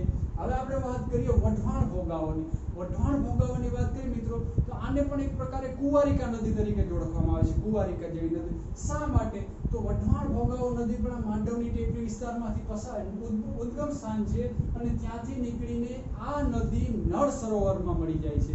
એટલે ગુજરાતની એવી કઈ નદી કે નથી સમુદ્રને મળતી, નથી રણને મળતી, પરંતુ એક સરોવરમાં સમાઈ જાય છે, જે છે નળ સરોવર. તો મિત્રો એ છે વઢવાણ ભોગાવો. વઢવાણ ભોગાવો નદી નળ સરોવર છે તેમાં સમાઈ જાય છે. એટલે વઢવાણ ભોગાવો નળ સરોવરમાં જતા પહેલા તેના પર બે બંધ બાંધવામાં આવ્યા છે. વઢવાણ ભોગાવો પર બે બંધ બાંધવામાં આવ્યા છે. એક છે ધોળી ધજા બંધ અને બીજો છે નાયકા બંધ. તો ધોળી ધજા બંધ અને નાયકા બંધ કઈ નદી પર છે? તો વઢવાણ ભોગાવો પર ધોળી ધજા અને નાયકા બંધ. ત્યારબાદ ખોડિયાર અને રાજસ્થળી બંધ. ખોડિયાર અને રાજસ્થળી બંધ જે શેત્રુંજી નદી પર છે. ત્યારબાદ ધોરિયાળી બંધ. ધોરિયાળી બંધ છે લીંબડી ભોગાવો પર આવેલા છે. તો મિત્રો આ વાત થઈ સૌરાષ્ટ્રની નદીઓની. ઉત્તર ગુજરાતની નદીઓની આપણે વાત કરી. હવે આપણે ઉત્તર ગુજરાતની સાથે તળ ગુજરાતની એટલે કે ગુજરાતની મુખ્ય નદીઓની વાત કરીએ તો ઉત્તર ગુજરાતની સૌપ્રથમ છે સૌથી લાંબી સાબરમતી નદી, જેના કિનારે અમદાવાદ આવેલું છે, ગાંધીનગર છે, સાબરમતીના કિનારે આવેલા છે. તો સાબરમતી છે એનું ઉદ્ગમ સ્થાન રાજસ્થાન છે. સાબરમતી રાજસ્થાનમાંથી ઉદ્ભવે છે. રાજસ્થાનમાં ઢેબર સરોવર આવેલું છે રાજસ્થાનમાં, ત્યાંથી ઉદ્ભવે છે. પરંતુ આ નદી ઉદ્ભવતા પહેલા તેના બે સોર્સ છે, એટલે બે સ્વરૂપે ઉદ્ભવે છે. એક છે સાબર અને બીજી છે હાથમતી. રાજસ્થાનમાં બે નદી છે, સાબર અને હાથમતી. આ બંને નદીઓ ગુજરાતમાં પ્રવેશ કરે છે અને ગુજરાતમાં આવી ગયા બાદ પ્રાંતિજ નામનું સ્થળ છે. પ્રાંતિજ નામનું એક સ્થળ આવેલું છે. આ સ્થળે આ બંને નદીઓ ભેગી થાય છે, સંગમ થાય છે અને આ બંને ભેગી થયા બાદ તેને સાબરમતી તરીકે ઓળખવામાં આવે છે. ત્યાં પહેલા એ સાબર અને હાથમતી હતી. હવે આ સાબરમતી નદી આગળ વધે છે તો મહેસાણા છે. મહેસાણામાં એક બંધ બાંધવામાં આવ્યો છે, તેને ધરોઈ બંધ કહેવામાં આવે છે. સાબરમતી પર કયો બંધ બાંધવામાં આવ્યો છે? ધરોઈ બંધ બાંધવામાં આવ્યો છે, તે મહેસાણામાં આવેલો છે. ત્યારબાદ આ નદી આગળ વધે તો અહીંથી તેને નદી પેટા નદી મળે છે, જેને ખારી નદી તરીકે ઓળખવામાં આવે છે. પેટા નદી છે અને ખારી નદી. ત્યારબાદ અહીં પહોંચતા પહેલા સમુદ્રને મળે એ પહેલા એને લીંબડી ભોગાવો નદી મળી જાય છે. આ સિવાય ખંભાતના અખાતને મળે છે આ સાબરમતી નદી, તો એને સાત નદીઓનો સંગમ સ્થાન કહેવામાં આવે છે. સાબરમતી નદીને સાત નદીઓનો સંગમ સ્થાન કહેવામાં આવે છે ખંભાતના અખાત પાસે. તો આ સાત નદી કઈ છે મિત્રો એ જોઈએ તો એક નદી છે સાબર, બીજી છે હાથમતી, એક છે સાબર, બીજી છે હાથમતી, ત્રીજી છે ખારી, ચોથી છે વાત્રક, શેટી, મેસવો અને માઝમ. આ સાત નદી થઈ ગઈ. સાબર, હાથમતી, ખારી, વાત્રક, શેટી, મેસવો, માઝમ. આ સાત નદીઓનું સંગમ સ્થાન અહીં આવેલું છે. એટલે અહીં તેને શેટી નદી મળે છે. શેટી નદી છે એ એક છે નદી, મેસવો નદી છે, અહીંથી માઝમ નદી છે. આ બધી નદીઓ અહીં ભેગી થાય છે અને અહીં એક જ નદી સ્વરૂપે તેને મળે છે, પરંતુ આને સાત નદીઓનો સંગમ સ્થાન કહેવામાં આવે છે. અને મિત્રો લીંબડી ભોગાવો નદીના સંગમ સ્થાનમાં ઉલ્લેખ કરવામાં આવતો નથી, કારણ કે તે સમુદ્ર પાસે જ એટલે કે જળ સમુદ્રનો એક પ્રકારનો ડેલ્ટા બનાવતું હોય છે, ત્યાં જ લીંબડી ભોગાવો નદી મળે છે, એટલે તેના સાત નદીઓમાં સમાવેશ કરવામાં આવતો નથી. તો આ વાત થઈ સાબરમતીની અને તેની સાત નદીઓના સંગમની વાત. હવે ત્યારબાદ તેનાથી આપણે દક્ષિણે જઈએ તો બીજી એક સૌથી મોટી અને મહત્વની નદી આવે છે મહી નદી, જે મહીસાગરમાંથી પસાર થાય છે. મહીસાગર જિલ્લો આવેલો છે. તો આ મહી નદી છે મિત્રો એ મધ્યપ્રદેશ છે, એના મીંડા ગામ છે, મધ્યપ્રદેશમાંથી તેનું ઉદ્ગમ સ્થાન છે. મહી નદી મધ્યપ્રદેશમાંથી ઉદ્ગમ થઈને ઊંચી જાય છે, ઉપર ચડે છે, એટલે રાજસ્થાનમાં પ્રવેશ કરે છે. રાજસ્થાનમાં વળાંક લે છે અને વળાંક લઈને ફરી પાછી ગુજરાતમાં આવે છે. એટલે આ રીતે વળાંક લઈને આ નદી આવે છે તો અહીંથી કર્કવૃત પસાર થાય છે.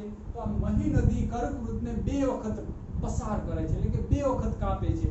તો એવી ગુજરાતની કઈ નદી કે જે કર્કવૃત છે એને બે વખત કાપે છે? તો તો એ મહી નદી છે જે મધ્યપ્રદેશમાંથી ઉદ્ગમ થઈ રાજસ્થાનમાં જાય છે અને રાજસ્થાનમાંથી ગુજરાતમાં પ્રવેશ કરે છે. ગુજરાતમાં પ્રવેશ કરતાની સાથે જ આ નદી પર આપણે બે બંધ બાંધી દીધા. બે બંધ આ નદી પર બાંધવામાં આવ્યા. એક છે કડાણા અને બીજો છે વણાકબોરી. એક છે કડાણા અને બીજો છે વણાકબોરી. વણાકબોરી પર આપણે પાવર સ્ટેશન ઊભું કરી દીધું. ત્યારબાદ આ મહી નદી આગળ વધે છે તો તેના ડાબા કિનારેથી બીજી 4 નદીઓ તેને મળે છે. ડાબા કિનારેથી 4 નદીઓ તેને મળે છે. કઈ છે? તો એક છે ગળતી, મેસરી, અન્નાસ્પાનમ. ગળતી, મેસરી, અન્નાસ્પાનમ. ગળતી, મેસરી, અન્નાસ્પાનમ. ગળતી, મેસરી, અન્નાસ્પાનમ. આ 4 નદીઓ છે મહી નદીની પેટા નદી છે. ત્યારબાદ મહી નદી આગળ વધે છે તો અહીં વોરાની ખાડી આવે છે. વોરાની ખાડી બાદ આ નદી આગળ વધે છે ત્યાં અહીં સમુદ્ર પણ સામે મળવા આવે છે એવું કહેવામાં આવે છે. મહી નદીને સમુદ્ર સામેથી મળવા આવે છે એવી અહીં લોકવાયકાઓ રહેલી છે. એટલે કે સમુદ્ર અને નદીનો સંગમ છે એ જમીન પર છે. એટલે કે નદી સંપૂર્ણ રીતે દરિયામાં નથી જતી પરંતુ દરિયો સામે ચાલીને લેવામાં આવે છે. એટલે આ વિસ્તાર છે એનો એક છેડેથી બીજા છેડો આપણે જોઈએ. નદીનો સામાન્ય રીતે આપણે સૂક્ષ્મ દ્રષ્ટિથી એક છેડાથી બીજો છેડો જોઈ શકતા હોઈએ પરંતુ વોરાની ખાડી બાજુ જોવામાં આવે તો આ નદીનો એક છેડાથી બીજો છેડો આપણે સરળતાથી જોઈ શકતા નથી. એટલે અહીં આપણે સમુદ્ર જેવો ભાસ થાય છે કે આ સમુદ્ર જેવી નદી છે. આ કારણે મહી નદીને અહીંથી મહીસાગર તરીકે પણ ઓળખવામાં આવે છે. ક્યાંથી? વોરાની ખાડી બાદ. હવે આપણે વાત કરીએ વિશ્વામિત્રી અને ઢાંઢર નદીની વાત કરીએ તો સૌપ્રથમ વિશ્વામિત્રી નદી છે એ પાવાગઢ પાસેથી નીકળે છે. પાવાગઢ છે જે પંચમહાલ જિલ્લામાં આવેલું છે ત્યાંથી વિશ્વામિત્રી નદી નીકળે છે. એ નદી નીકળીને વિશ્વામિત્રી નદી છે એના કિનારે આવેલું છે વડોદરા. વડોદરા કઈ નદીના કિનારે આવેલું છે? તો વિશ્વામિત્રી નદીના કિનારે. વિશ્વામિત્રી નદી શેના માટે પ્રખ્યાત છે? તો મગર માટે. એટલે કે સૌથી વધારે મગરો વિશ્વામિત્રી નદીમાં જોવા મળે છે. તો મિત્રો વિશ્વામિત્રી નદી મોટી છે અને પ્રખ્યાત છે પરંતુ વિશ્વામિત્રી નદી સમુદ્રને મળતી નથી કારણ કે તેની દક્ષિણેથી ઢાંઢર નદી જાય છે. ઢાંઢર નદી. તો વિશ્વામિત્રી નદી છે એ ઢાંઢર નદીને મળે છે. વિશ્વામિત્રી નદી ઢાંઢર નદીને મળે છે અને ઢાંઢર નદી આગળ હાલીને સમુદ્રને મળે છે. આ ઢાંઢર નદીની વાત છે. હવે આપણે એનાથી જસ્ટ નીચે જઈએ તો નર્મદા નદી આવે છે. નર્મદા નદી મધ્યપ્રદેશ છે. મધ્યપ્રદેશમાંથી નીકળે છે અને ગાંધીસાગર જેવા, ઇન્દિરાસાગર જેવા તેના પર બંધ બાંધવામાં આવે છે મધ્યપ્રદેશમાં. ત્યારબાદ હાફેશ્વર નામના સ્થળેથી ગુજરાતમાં હાફેશ્વર નામનું સ્થળ છે ત્યાંથી ગુજરાતમાં પ્રવેશ મેળવે છે. ત્યારબાદ તેના પર સરદાર સરોવર નામે બંધ બાંધવામાં આવ્યો છે. ત્યારબાદ ભરૂચ પાસેથી પસાર થઈને આલિયા બેટ પાસે સમુદ્રને મળે છે. આલિયા બેટ પાસે નર્મદા નદી સમુદ્રને મળે છે. ત્યારબાદ આપણે તાપીની વાત કરીએ તો તાપી પણ મધ્યપ્રદેશમાંથી નીકળે છે. મહારાષ્ટ્રમાંથી થોડો ભાગ પસાર થતો હરણફાળ નામના સ્થળેથી તાપી નદી ગુજરાતમાં પ્રવેશ મેળવે છે. ત્યારબાદ તાપી નદી પર બે બંધ બાંધવામાં આવ્યા છે કાકરાપાર અને ઉકાઈ. ઉકાઈ છે તાપી જિલ્લામાં આવેલો છે અને કાકરાપાર છે એ સુરત જિલ્લામાં. આ બે બંધ તાપી નદી પર બાંધવામાં આવ્યા છે અને તાપી નદી આગળ જતા સમુદ્રને મળી જાય છે. હવે આપણે નર્મદા અને તાપીની આપણે વાત કરીએ તો પર્વતમાળા સાથે આપણે વાત કરીએ તો નર્મદા નદી છે એ વિંધ્ય અને સાતપુડા છે તેની વચ્ચેથી પસાર થાય છે. એટલે કે વિંધ્ય અને સાતપુડા બંને જે પર્વતમાળા છે બ્લોક પર્વત છે એની ભ્રંશ ઘાટી છે એમાંથી કઈ નદી પસાર થાય તો નર્મદા નદી. ત્યારબાદ સાતપુડા અને સહ્યાદ્રીની વચ્ચેથી કઈ નદી પસાર થાય અથવા તો સાતપુડા છે એની દક્ષિણેથી કઈ નદી પસાર થાય છે તો તાપી નદી પસાર થાય છે. તો આ બંને નદીઓની ખાસિયત છે. ત્યારબાદ આપણે દક્ષિણ ગુજરાતની કેટલીક નદીઓની વાત કરી લઈએ. આ નદીઓ ખાસ મહત્વની નથી પરંતુ દક્ષિણ ગુજરાતની નદીઓને ક્રમમાં ગોઠવો, ઉત્તરથી લઈને દક્ષિણના ક્રમમાં ગોઠવો એવું પૂછાઈ શકે તો જોઈએ. તાપી બાદ આવે છે પૂર્ણા નદી. પૂર્ણા નદી છે એ નવસારી જિલ્લામાંથી પસાર થાય છે. સુરત બાદના નવસારી જિલ્લામાંથી પીપળનેરની પર્વતમાળા છે. પીપળનેરનો ડુંગર છે ત્યાંથી પૂર્ણા નદી નીકળે છે. પૂર્ણા પછી આવે છે અંબિકા, ત્યારબાદ ઓરંગ, કોલક અને દમણગંગા. પાછું જોઈએ આપણે પૂર્ણા, અંબિકા, ઓરંગ, કોલક અને દમણગંગા. ફરી એકવાર આપણે જોઈએ પૂર્ણા, અંબિકા, ઓરંગ, કોલક અને દમણગંગા. દમણગંગા ગુજરાતની અંતિમ દક્ષિણતમ નદી છે. ત્યારબાદ આપણે કોલક નદીની ખાસિયતની વાત કરીએ તો કોલક નદી છે ત્યાંથી કાળુ પ્રકારની માછલીઓ જોવા મળે છે જે મોતી આપતી માછલી તરીકે પણ ઓળખવામાં આવે છે. કાળુ પ્રકારની માછલીઓ એટલે કે કાળુ પ્રકારની મોતી આપતી માછલીઓ છે ક્યાંથી મળી આવે છે તો તો એ કોળક નદીમાંથી મળી આવે છે। તો મિત્રો આ વાત થઈ આપણી નદીઓની વાત થઈ। હવે આપણે કેટલાક ટાપુની આપણે પણ એક વાત કરી લઈએ। કચ્છનું રણ છે મિત્રો, કચ્છનું જે રણ આવેલું છે, આ રણ વિસ્તાર છે, આ રણ વિસ્તારમાં વરસાદ પડે છે એટલે કે રણ વિસ્તારમાં પાણી ભરાઈ જાય છે। આ રણ વિસ્તારમાં પાણી ભરાઈ જાય છે। આ કારણે જે આ 4 ડુંગરો આવેલા છે ઉપસી આવે છે, એટલે કે આ 4 ડુંગરોને ટાપુ તરીકે પણ ઓળખવામાં આવે છે, કે ખડીર, ખાવડા, પછમ, બેલા એ ટાપુ તરીકે ઓળખવામાં આવે છે। ત્યારબાદ આ કચ્છનું નાનું રણ છે, આ કચ્છનું નાનું રણ જે બનાસ, રૂપેણ, સરસ્વતી જેવી નદીઓ છે એ પોતાનો ત્યાં નદીઓ સમાપ્ત થઈ જાય છે, એટલે કે આ નદીઓ કચ્છના નાના રણમાં પાણી લઈ આવે છે, એટલે કે કચ્છનું નાનું રણ છે એ પણ પાણીથી ભરાઈ જાય છે। પરંતુ કચ્છનું નાના રણનું પાણી છે એવું કહેવામાં આવે છે કે ત્યાંથી તે નળ સરોવરમાં આવે છે, અને નળ સરોવર બાદ એ ખંભાતના અખાતમાંથી આ પાણી નીકળી જાય છે। ત્યારબાદ જે કચ્છના મોટા રણમાં ભરાયેલું પાણી છે એ ધીમે ધીમે સુકાય છે, તડકો પડતા સુકાય છે, પાણી ક્યાંય નીકળતું નથી। એટલે ચોમાસા દરમિયાન આપણે કચ્છના મોટા રણમાં જઈ શકતા નથી, પરંતુ ચોમાસા બાદ આ પાણી સુકાઈ જાય છે એટલે આ ખાવડા એની આસપાસનો વિસ્તાર છે તેના પર ખારાશ હરી એટલે કે મીઠું અને ક્ષાર જામી જાય છે। મીઠું અને ક્ષાર જામી જાય છે એટલે કે સફેદ પ્રકારની જમીન થઈ જાય છે, એટલે એને સફેદ રણ કહેવામાં આવે છે। ખાવડા છે એની આસપાસનો વિસ્તાર જેને આપણે મોરડોનું સફેદ રણ તરીકે પણ ઓળખીએ છીએ। તો મિત્રો આ વાત થઈ રણની, નદીઓની વાત થઈ। હવે ગુજરાતની ભૂગોળનો આપણે સંપૂર્ણ અને અંતિમ ટોપિક હશે ખનિજ અને ઉદ્યોગો। ખનિજ અને ઉદ્યોગો એની આપણે મોટા ભાગે સાથે ચર્ચા કરતા ગઈએ છીએ, પરંતુ ફરી પાછું આપણે જોઈ લઈએ ખનિજોની। ખનિજની વાત કરીએ તો કચ્છ છે, કચ્છમાંથી કઈ ખનિજો પ્રાપ્ત થાય છે? તો બોક્સાઇટ છે, બોક્સાઇટ પ્રાપ્ત થાય છે, લિગ્નાઇટ કોલસો છે, પાંદરોની નજીકથી લિગ્નાઇટ કોલસો પ્રાપ્ત થાય છે। ત્યારબાદ ચૂનાનો પથ્થર છે, ચૂનાનો પથ્થર પ્રાપ્ત થાય છે। ત્યારબાદ ચાઇના ક્લે એટલે કે ચાઇના ક્લે નામે આપણે માટી પ્રાપ્ત થાય છે, ચાઇના ક્લે નામે ઓળખીએ છીએ, એ પણ કચ્છ વિસ્તારમાંથી પ્રાપ્ત થાય છે। હવે મિત્રો આ ચાઇના ક્લે માટી છે એ કચ્છ અને અહીં સુરેન્દ્રનગર થાનગઢ વિસ્તાર છે ત્યાંથી પ્રાપ્ત થાય છે ચૂનાનો પથ્થર। આ માટીનો ઉપયોગ શું થાય છે? તો આ માટીનો ઉપયોગ સિરામિક બનાવવા માટે, એટલે લાદી હોય છે સિરામિક બનાવવા માટે ઉપયોગ થાય છે, એટલે એ બધી માટી આવશે અહીં। ત્યારબાદ ગુજરાતના સૌરાષ્ટ્રની વાત કરીએ તો અહીં દ્વારકા, જામનગરમાંથી બોક્સાઇટ મોટા પાયે પ્રાપ્ત થાય છે, એટલે કે આ બોક્સાઇટ છે એ બોક્સાઇટ છે એલ્યુમિનિયમની કાચી ધાતુ તરીકે ઓળખવામાં આવે છે। ત્યારબાદ આપણે પોરબંદરની વાત કરીએ તો પોરબંદરના આસપાસના વિસ્તારમાંથી પોરબંદર પથ્થર પ્રાપ્ત થાય છે।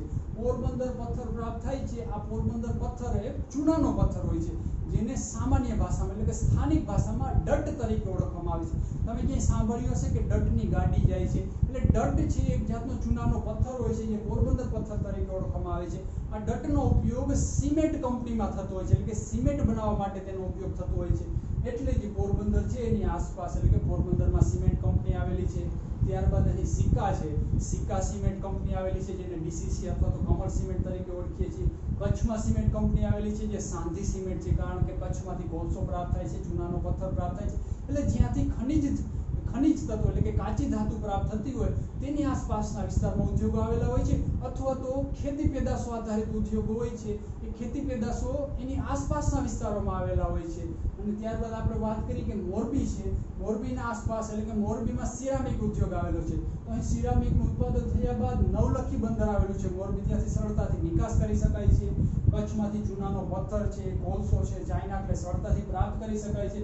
ત્યારબાદ આ બનાસકાંઠાનો જે આ વિસ્તાર છે અરવલ્લીની ટેકરીઓનો વિસ્તાર, ત્યાં વુલેસ્ટોનાઇટ નામની કાચી ધાતુ પ્રાપ્ત થાય છે। આ વુલેસ્ટોનાઇટ શું છે? તો વુલેસ્ટોનાઇટ આ સિરામિક પર ચમક લાવવા માટેની ધાતુ છે। સિરામિક છે તેના પર ચમક લાવવી હોય તો વુલેસ્ટોનાઇટ ધાતુનો ઉપયોગ થાય છે, એટલે તેની આસપાસ આ બધી જ પ્રકારની ખનિજો પ્રાપ્ત થતી હોવાથી મોરબીમાં સિરામિક ઉદ્યોગનો વિકાસ થયો છે।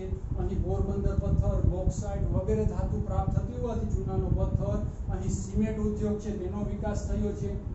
ત્યારબાદ હવે આપણે વાત કરીએ અકીક, ખંભાત છે, ખંભાતમાં અકીક ઉદ્યોગ આવેલો છે, તો અહીંથી ભાવનગર આ વિસ્તારમાંથી અકીક પ્રાપ્ત થાય છે, અને અહીંથી દહેજ ભરૂચના વિસ્તારમાંથી અકીક પ્રાપ્ત થાય છે।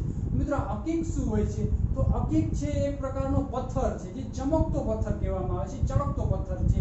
આ પથ્થરને વીટી સ્વરૂપે એટલે કે નંગ સ્વરૂપે પહેરવામાં આવે છે, આભૂષણો છે એના આભૂષણો બનાવવામાં આવે છે, એટલે કે અહીંથી ખનિજ પ્રાપ્ત થતું હોવાથી આ બંનેને ખંભાત લઈ આવવામાં આવે છે। ખંભાતમાં તેનું પોલિશ કરી ખંભાતમાં ખનિજનો એટલે કે અકીક છે એનો ઉદ્યોગ આવેલો છે। આ થઈ અકીકની વાત। હવે મિત્રો આપણે વાત કરીએ વિંધ્ય પર્વતમાળા છે। વિંધ્ય પર્વતમાળાનો જે વિસ્તાર અહીં આવે છે જે રતનમહાલની ટેકરીઓ તરીકે ઓળખવામાં આવે છે, ક્યાં તો દાહોદ વિસ્તારમાં આવેલો છે, છોટાઉદેપુર, એટલે કે આ વિસ્તારો છે ત્યાંથી ફ્લોરસ્પાર નામની ધાતુ પ્રાપ્ત થાય છે. ફ્લોરસ્પાર નામની ધાતુ જે એશિયામાં સૌથી વધારે ફ્લોરસ્પારનો જથ્થો અહીં આવેલો છે. જે ધાતુ છે બીજી ધાતુઓને સરળતાથી ઓગાળવા માટે જેનો ઉપયોગ થાય છે. ત્યારબાદ જે અરવલ્લીની ટેકરીઓ છે, આ વુલેસ્ટોનાઇટ તેની ઉપરનો ભાગ છે ગુરુ શિખર, ત્યાંથી તાંબુ પ્રાપ્ત થાય છે. ત્યારબાદ અહીંથી પણ તાંબુ, મોટા પાયે તાંબુ અહીંથી પ્રાપ્ત કરવામાં આવે છે. ગુજરાતની વાત કરીએ તો વુલેસ્ટોનાઇટ અહીંથી પ્રાપ્ત થાય છે અને કંઈક અંશે ચાંદી પણ અહીંથી પ્રાપ્ત થતી હોય છે. ત્યારબાદ હવે આપણે વાત કરીએ તો આ થઈ ગુજરાતના ઉદ્યોગો. હવે વાત કરીએ ખનિજ તેલ ક્ષેત્ર, એટલે કે ગુજરાતમાંથી કેટલાક ક્ષેત્રો છે જ્યાંથી ખનિજ તેલ અને ગેસ પણ પ્રાપ્ત થાય છે. તો સૌપ્રથમ લુણેજ, અહીં આણંદ પાસે લુણેજ આવેલું છે, લુણેજમાંથી ખનિજ તેલ પ્રાપ્ત થાય છે. ત્યારબાદ આપણે વાત કરીએ તો અહીં કડી કલોલ આવેલા છે, મહેસાણા આવેલા છે, આ વિસ્તાર છે ગાંધીનગર નામક વિસ્તારો છે, ત્યાંથી પણ ખનિજ તેલ મેળવવામાં આવે છે. આ સિવાય દરિયાઈ વિસ્તારની વાત કરીએ, એટલે કે દરિયાઈ સપાટી, ગુજરાતનો દરિયા કિનારાની વાત કરીએ તો અહીં ગાંધાર તેલ ક્ષેત્ર આવેલું છે, જે ભરૂચ છે, દહેજ છે, બંદર આવેલું છે તેની નજીકમાં ગાંધાર તેલ ક્ષેત્ર આવેલું છે. ત્યારબાદ અહીં જ આપણે વાત કરીએ તો ગુજરાતના છેડે મુંબઈ પાસે બોમ્બે હાઈ નામે ખનિજ તેલ ક્ષેત્ર આવેલું છે. એટલે વાત કરીએ તો ખનિજ તેલ છે એક જ પટ્ટામાં આપણે પ્રાપ્ત થાય છે. બોમ્બે હાઈ, ગાંધાર તેલ ક્ષેત્ર, લુણેજ આવેલું છે, અહીં કડી કલોલ, મહેસાણા, ગાંધીનગર આવેલા છે. તો મિત્રો આ વાત થઈ ગુજરાતના કેટલાક ખનિજોની વાત થઈ, અને આ ખનિજો અને કાચી ધાતુઓ છે, ખેત ઉત્પાદનો છે, તેના આધારે ઉદ્યોગોનો વિકાસ છે. ત્યારબાદ અહીં અમદાવાદમાં સુતરાઉ કાપડના ઉદ્યોગનો વિકાસ થયો છે. અમદાવાદમાં શા માટે? તો અહીં વિરમગામનું મેદાન છે કપાસના પાક માટે જાણીતું છે. ત્યારબાદ કાનમનું મેદાન અને સૌરાષ્ટ્રનો જે વિસ્તાર છે કાળી જમીનનો ઉચ્ચ પ્રદેશ ધરાવે છે, એટલે આ વિસ્તારમાં કપાસનું મોટા પાયે ઉત્પાદન થાય છે. આ કારણે અમદાવાદ વિસ્તાર છે જે મધ્ય વિસ્તાર છે ત્યાં સુતરાઉ કાપડના ઉદ્યોગનો વિકાસ થયો છે. આ સાથે સુરત છે, જે સુરત છે એમાં ટેક્સટાઇલ અને ડાયમંડ ઉદ્યોગ તેમજ જરી ઉદ્યોગનો વિકાસ થયો છે. શા માટે? તો સુરતમાં પણ જે આ કાનમનું મેદાન છે ત્યાંથી કપાસ છે સરળતાથી પ્રાપ્ત થઈ શકે. ત્યારબાદ ત્યાં બંદર આવેલું છે, એટલે કે સરળતાથી નિકાસ કરી શકાય છે ડાયમંડની. એટલે કે એવું કહેવાય છે કે વિશ્વના 95% ડાયમંડ છે, હીરા છે, એ પોલિશ થવા માટે સુરતમાં આવે છે. ત્યારબાદ વિવિધ જિલ્લાઓને પોતાની જીઆઈડીસી આવેલી છે, એટલે કે વિવિધ જિલ્લાઓ પોતાની જીઆઈડીસી ને નામે પ્રખ્યાત છે. જેમ મોરબી સિરામિક સિટી કહેવાય છે, જામનગર બ્રાસ સિટી કહેવાય છે, રાજકોટ છે એને કહેવામાં આવે છે ઓટો સિટી કહેવામાં આવે છે, સુરત છે ડાયમંડ સિટી કહેવામાં આવે છે. એટલે કે આવી રીતે વિવિધ શહેરો છે એ પોતાની જીઆઈડીસી, પોતાના સ્થાનિક ઉદ્યોગો છે તેના આધારે તેનું નામકરણ પણ કરવામાં આવ્યું છે. તો મિત્રો આ વાત થઈ ગુજરાતની સંપૂર્ણ ભૂગોળ. આ એક જ વિડીયોમાં ગુજરાતની સંપૂર્ણ ભૂગોળ આવરી લેવામાં આવી છે. આ સિવાય ગુજરાતની ભૂગોળમાં કશું જ બાકી રહેતું નથી. મિત્રો મારી તમને વિનંતી છે, જો તમને એક વખતમાં ગુજરાતની ભૂગોળ નથી સમજાતી તો આ વિડીયોને તમે ફરીવાર જુઓ, સાથે તમે નકશો લઈને જોતા જાઓ, નકશોમાં સ્થાનો છે એને ચિહ્નિત કરતા જાઓ. જો તમને આ વિડીયો સારો લાગ્યો હોય તો લાઈક કરો, આપના પ્રશ્નો અને સજેશન્સને કોમેન્ટ દ્વારા જણાવો. આ વિડીયોને આપના મિત્રો સુધી શેર કરવાનું ભૂલાય નહીં. Thank you.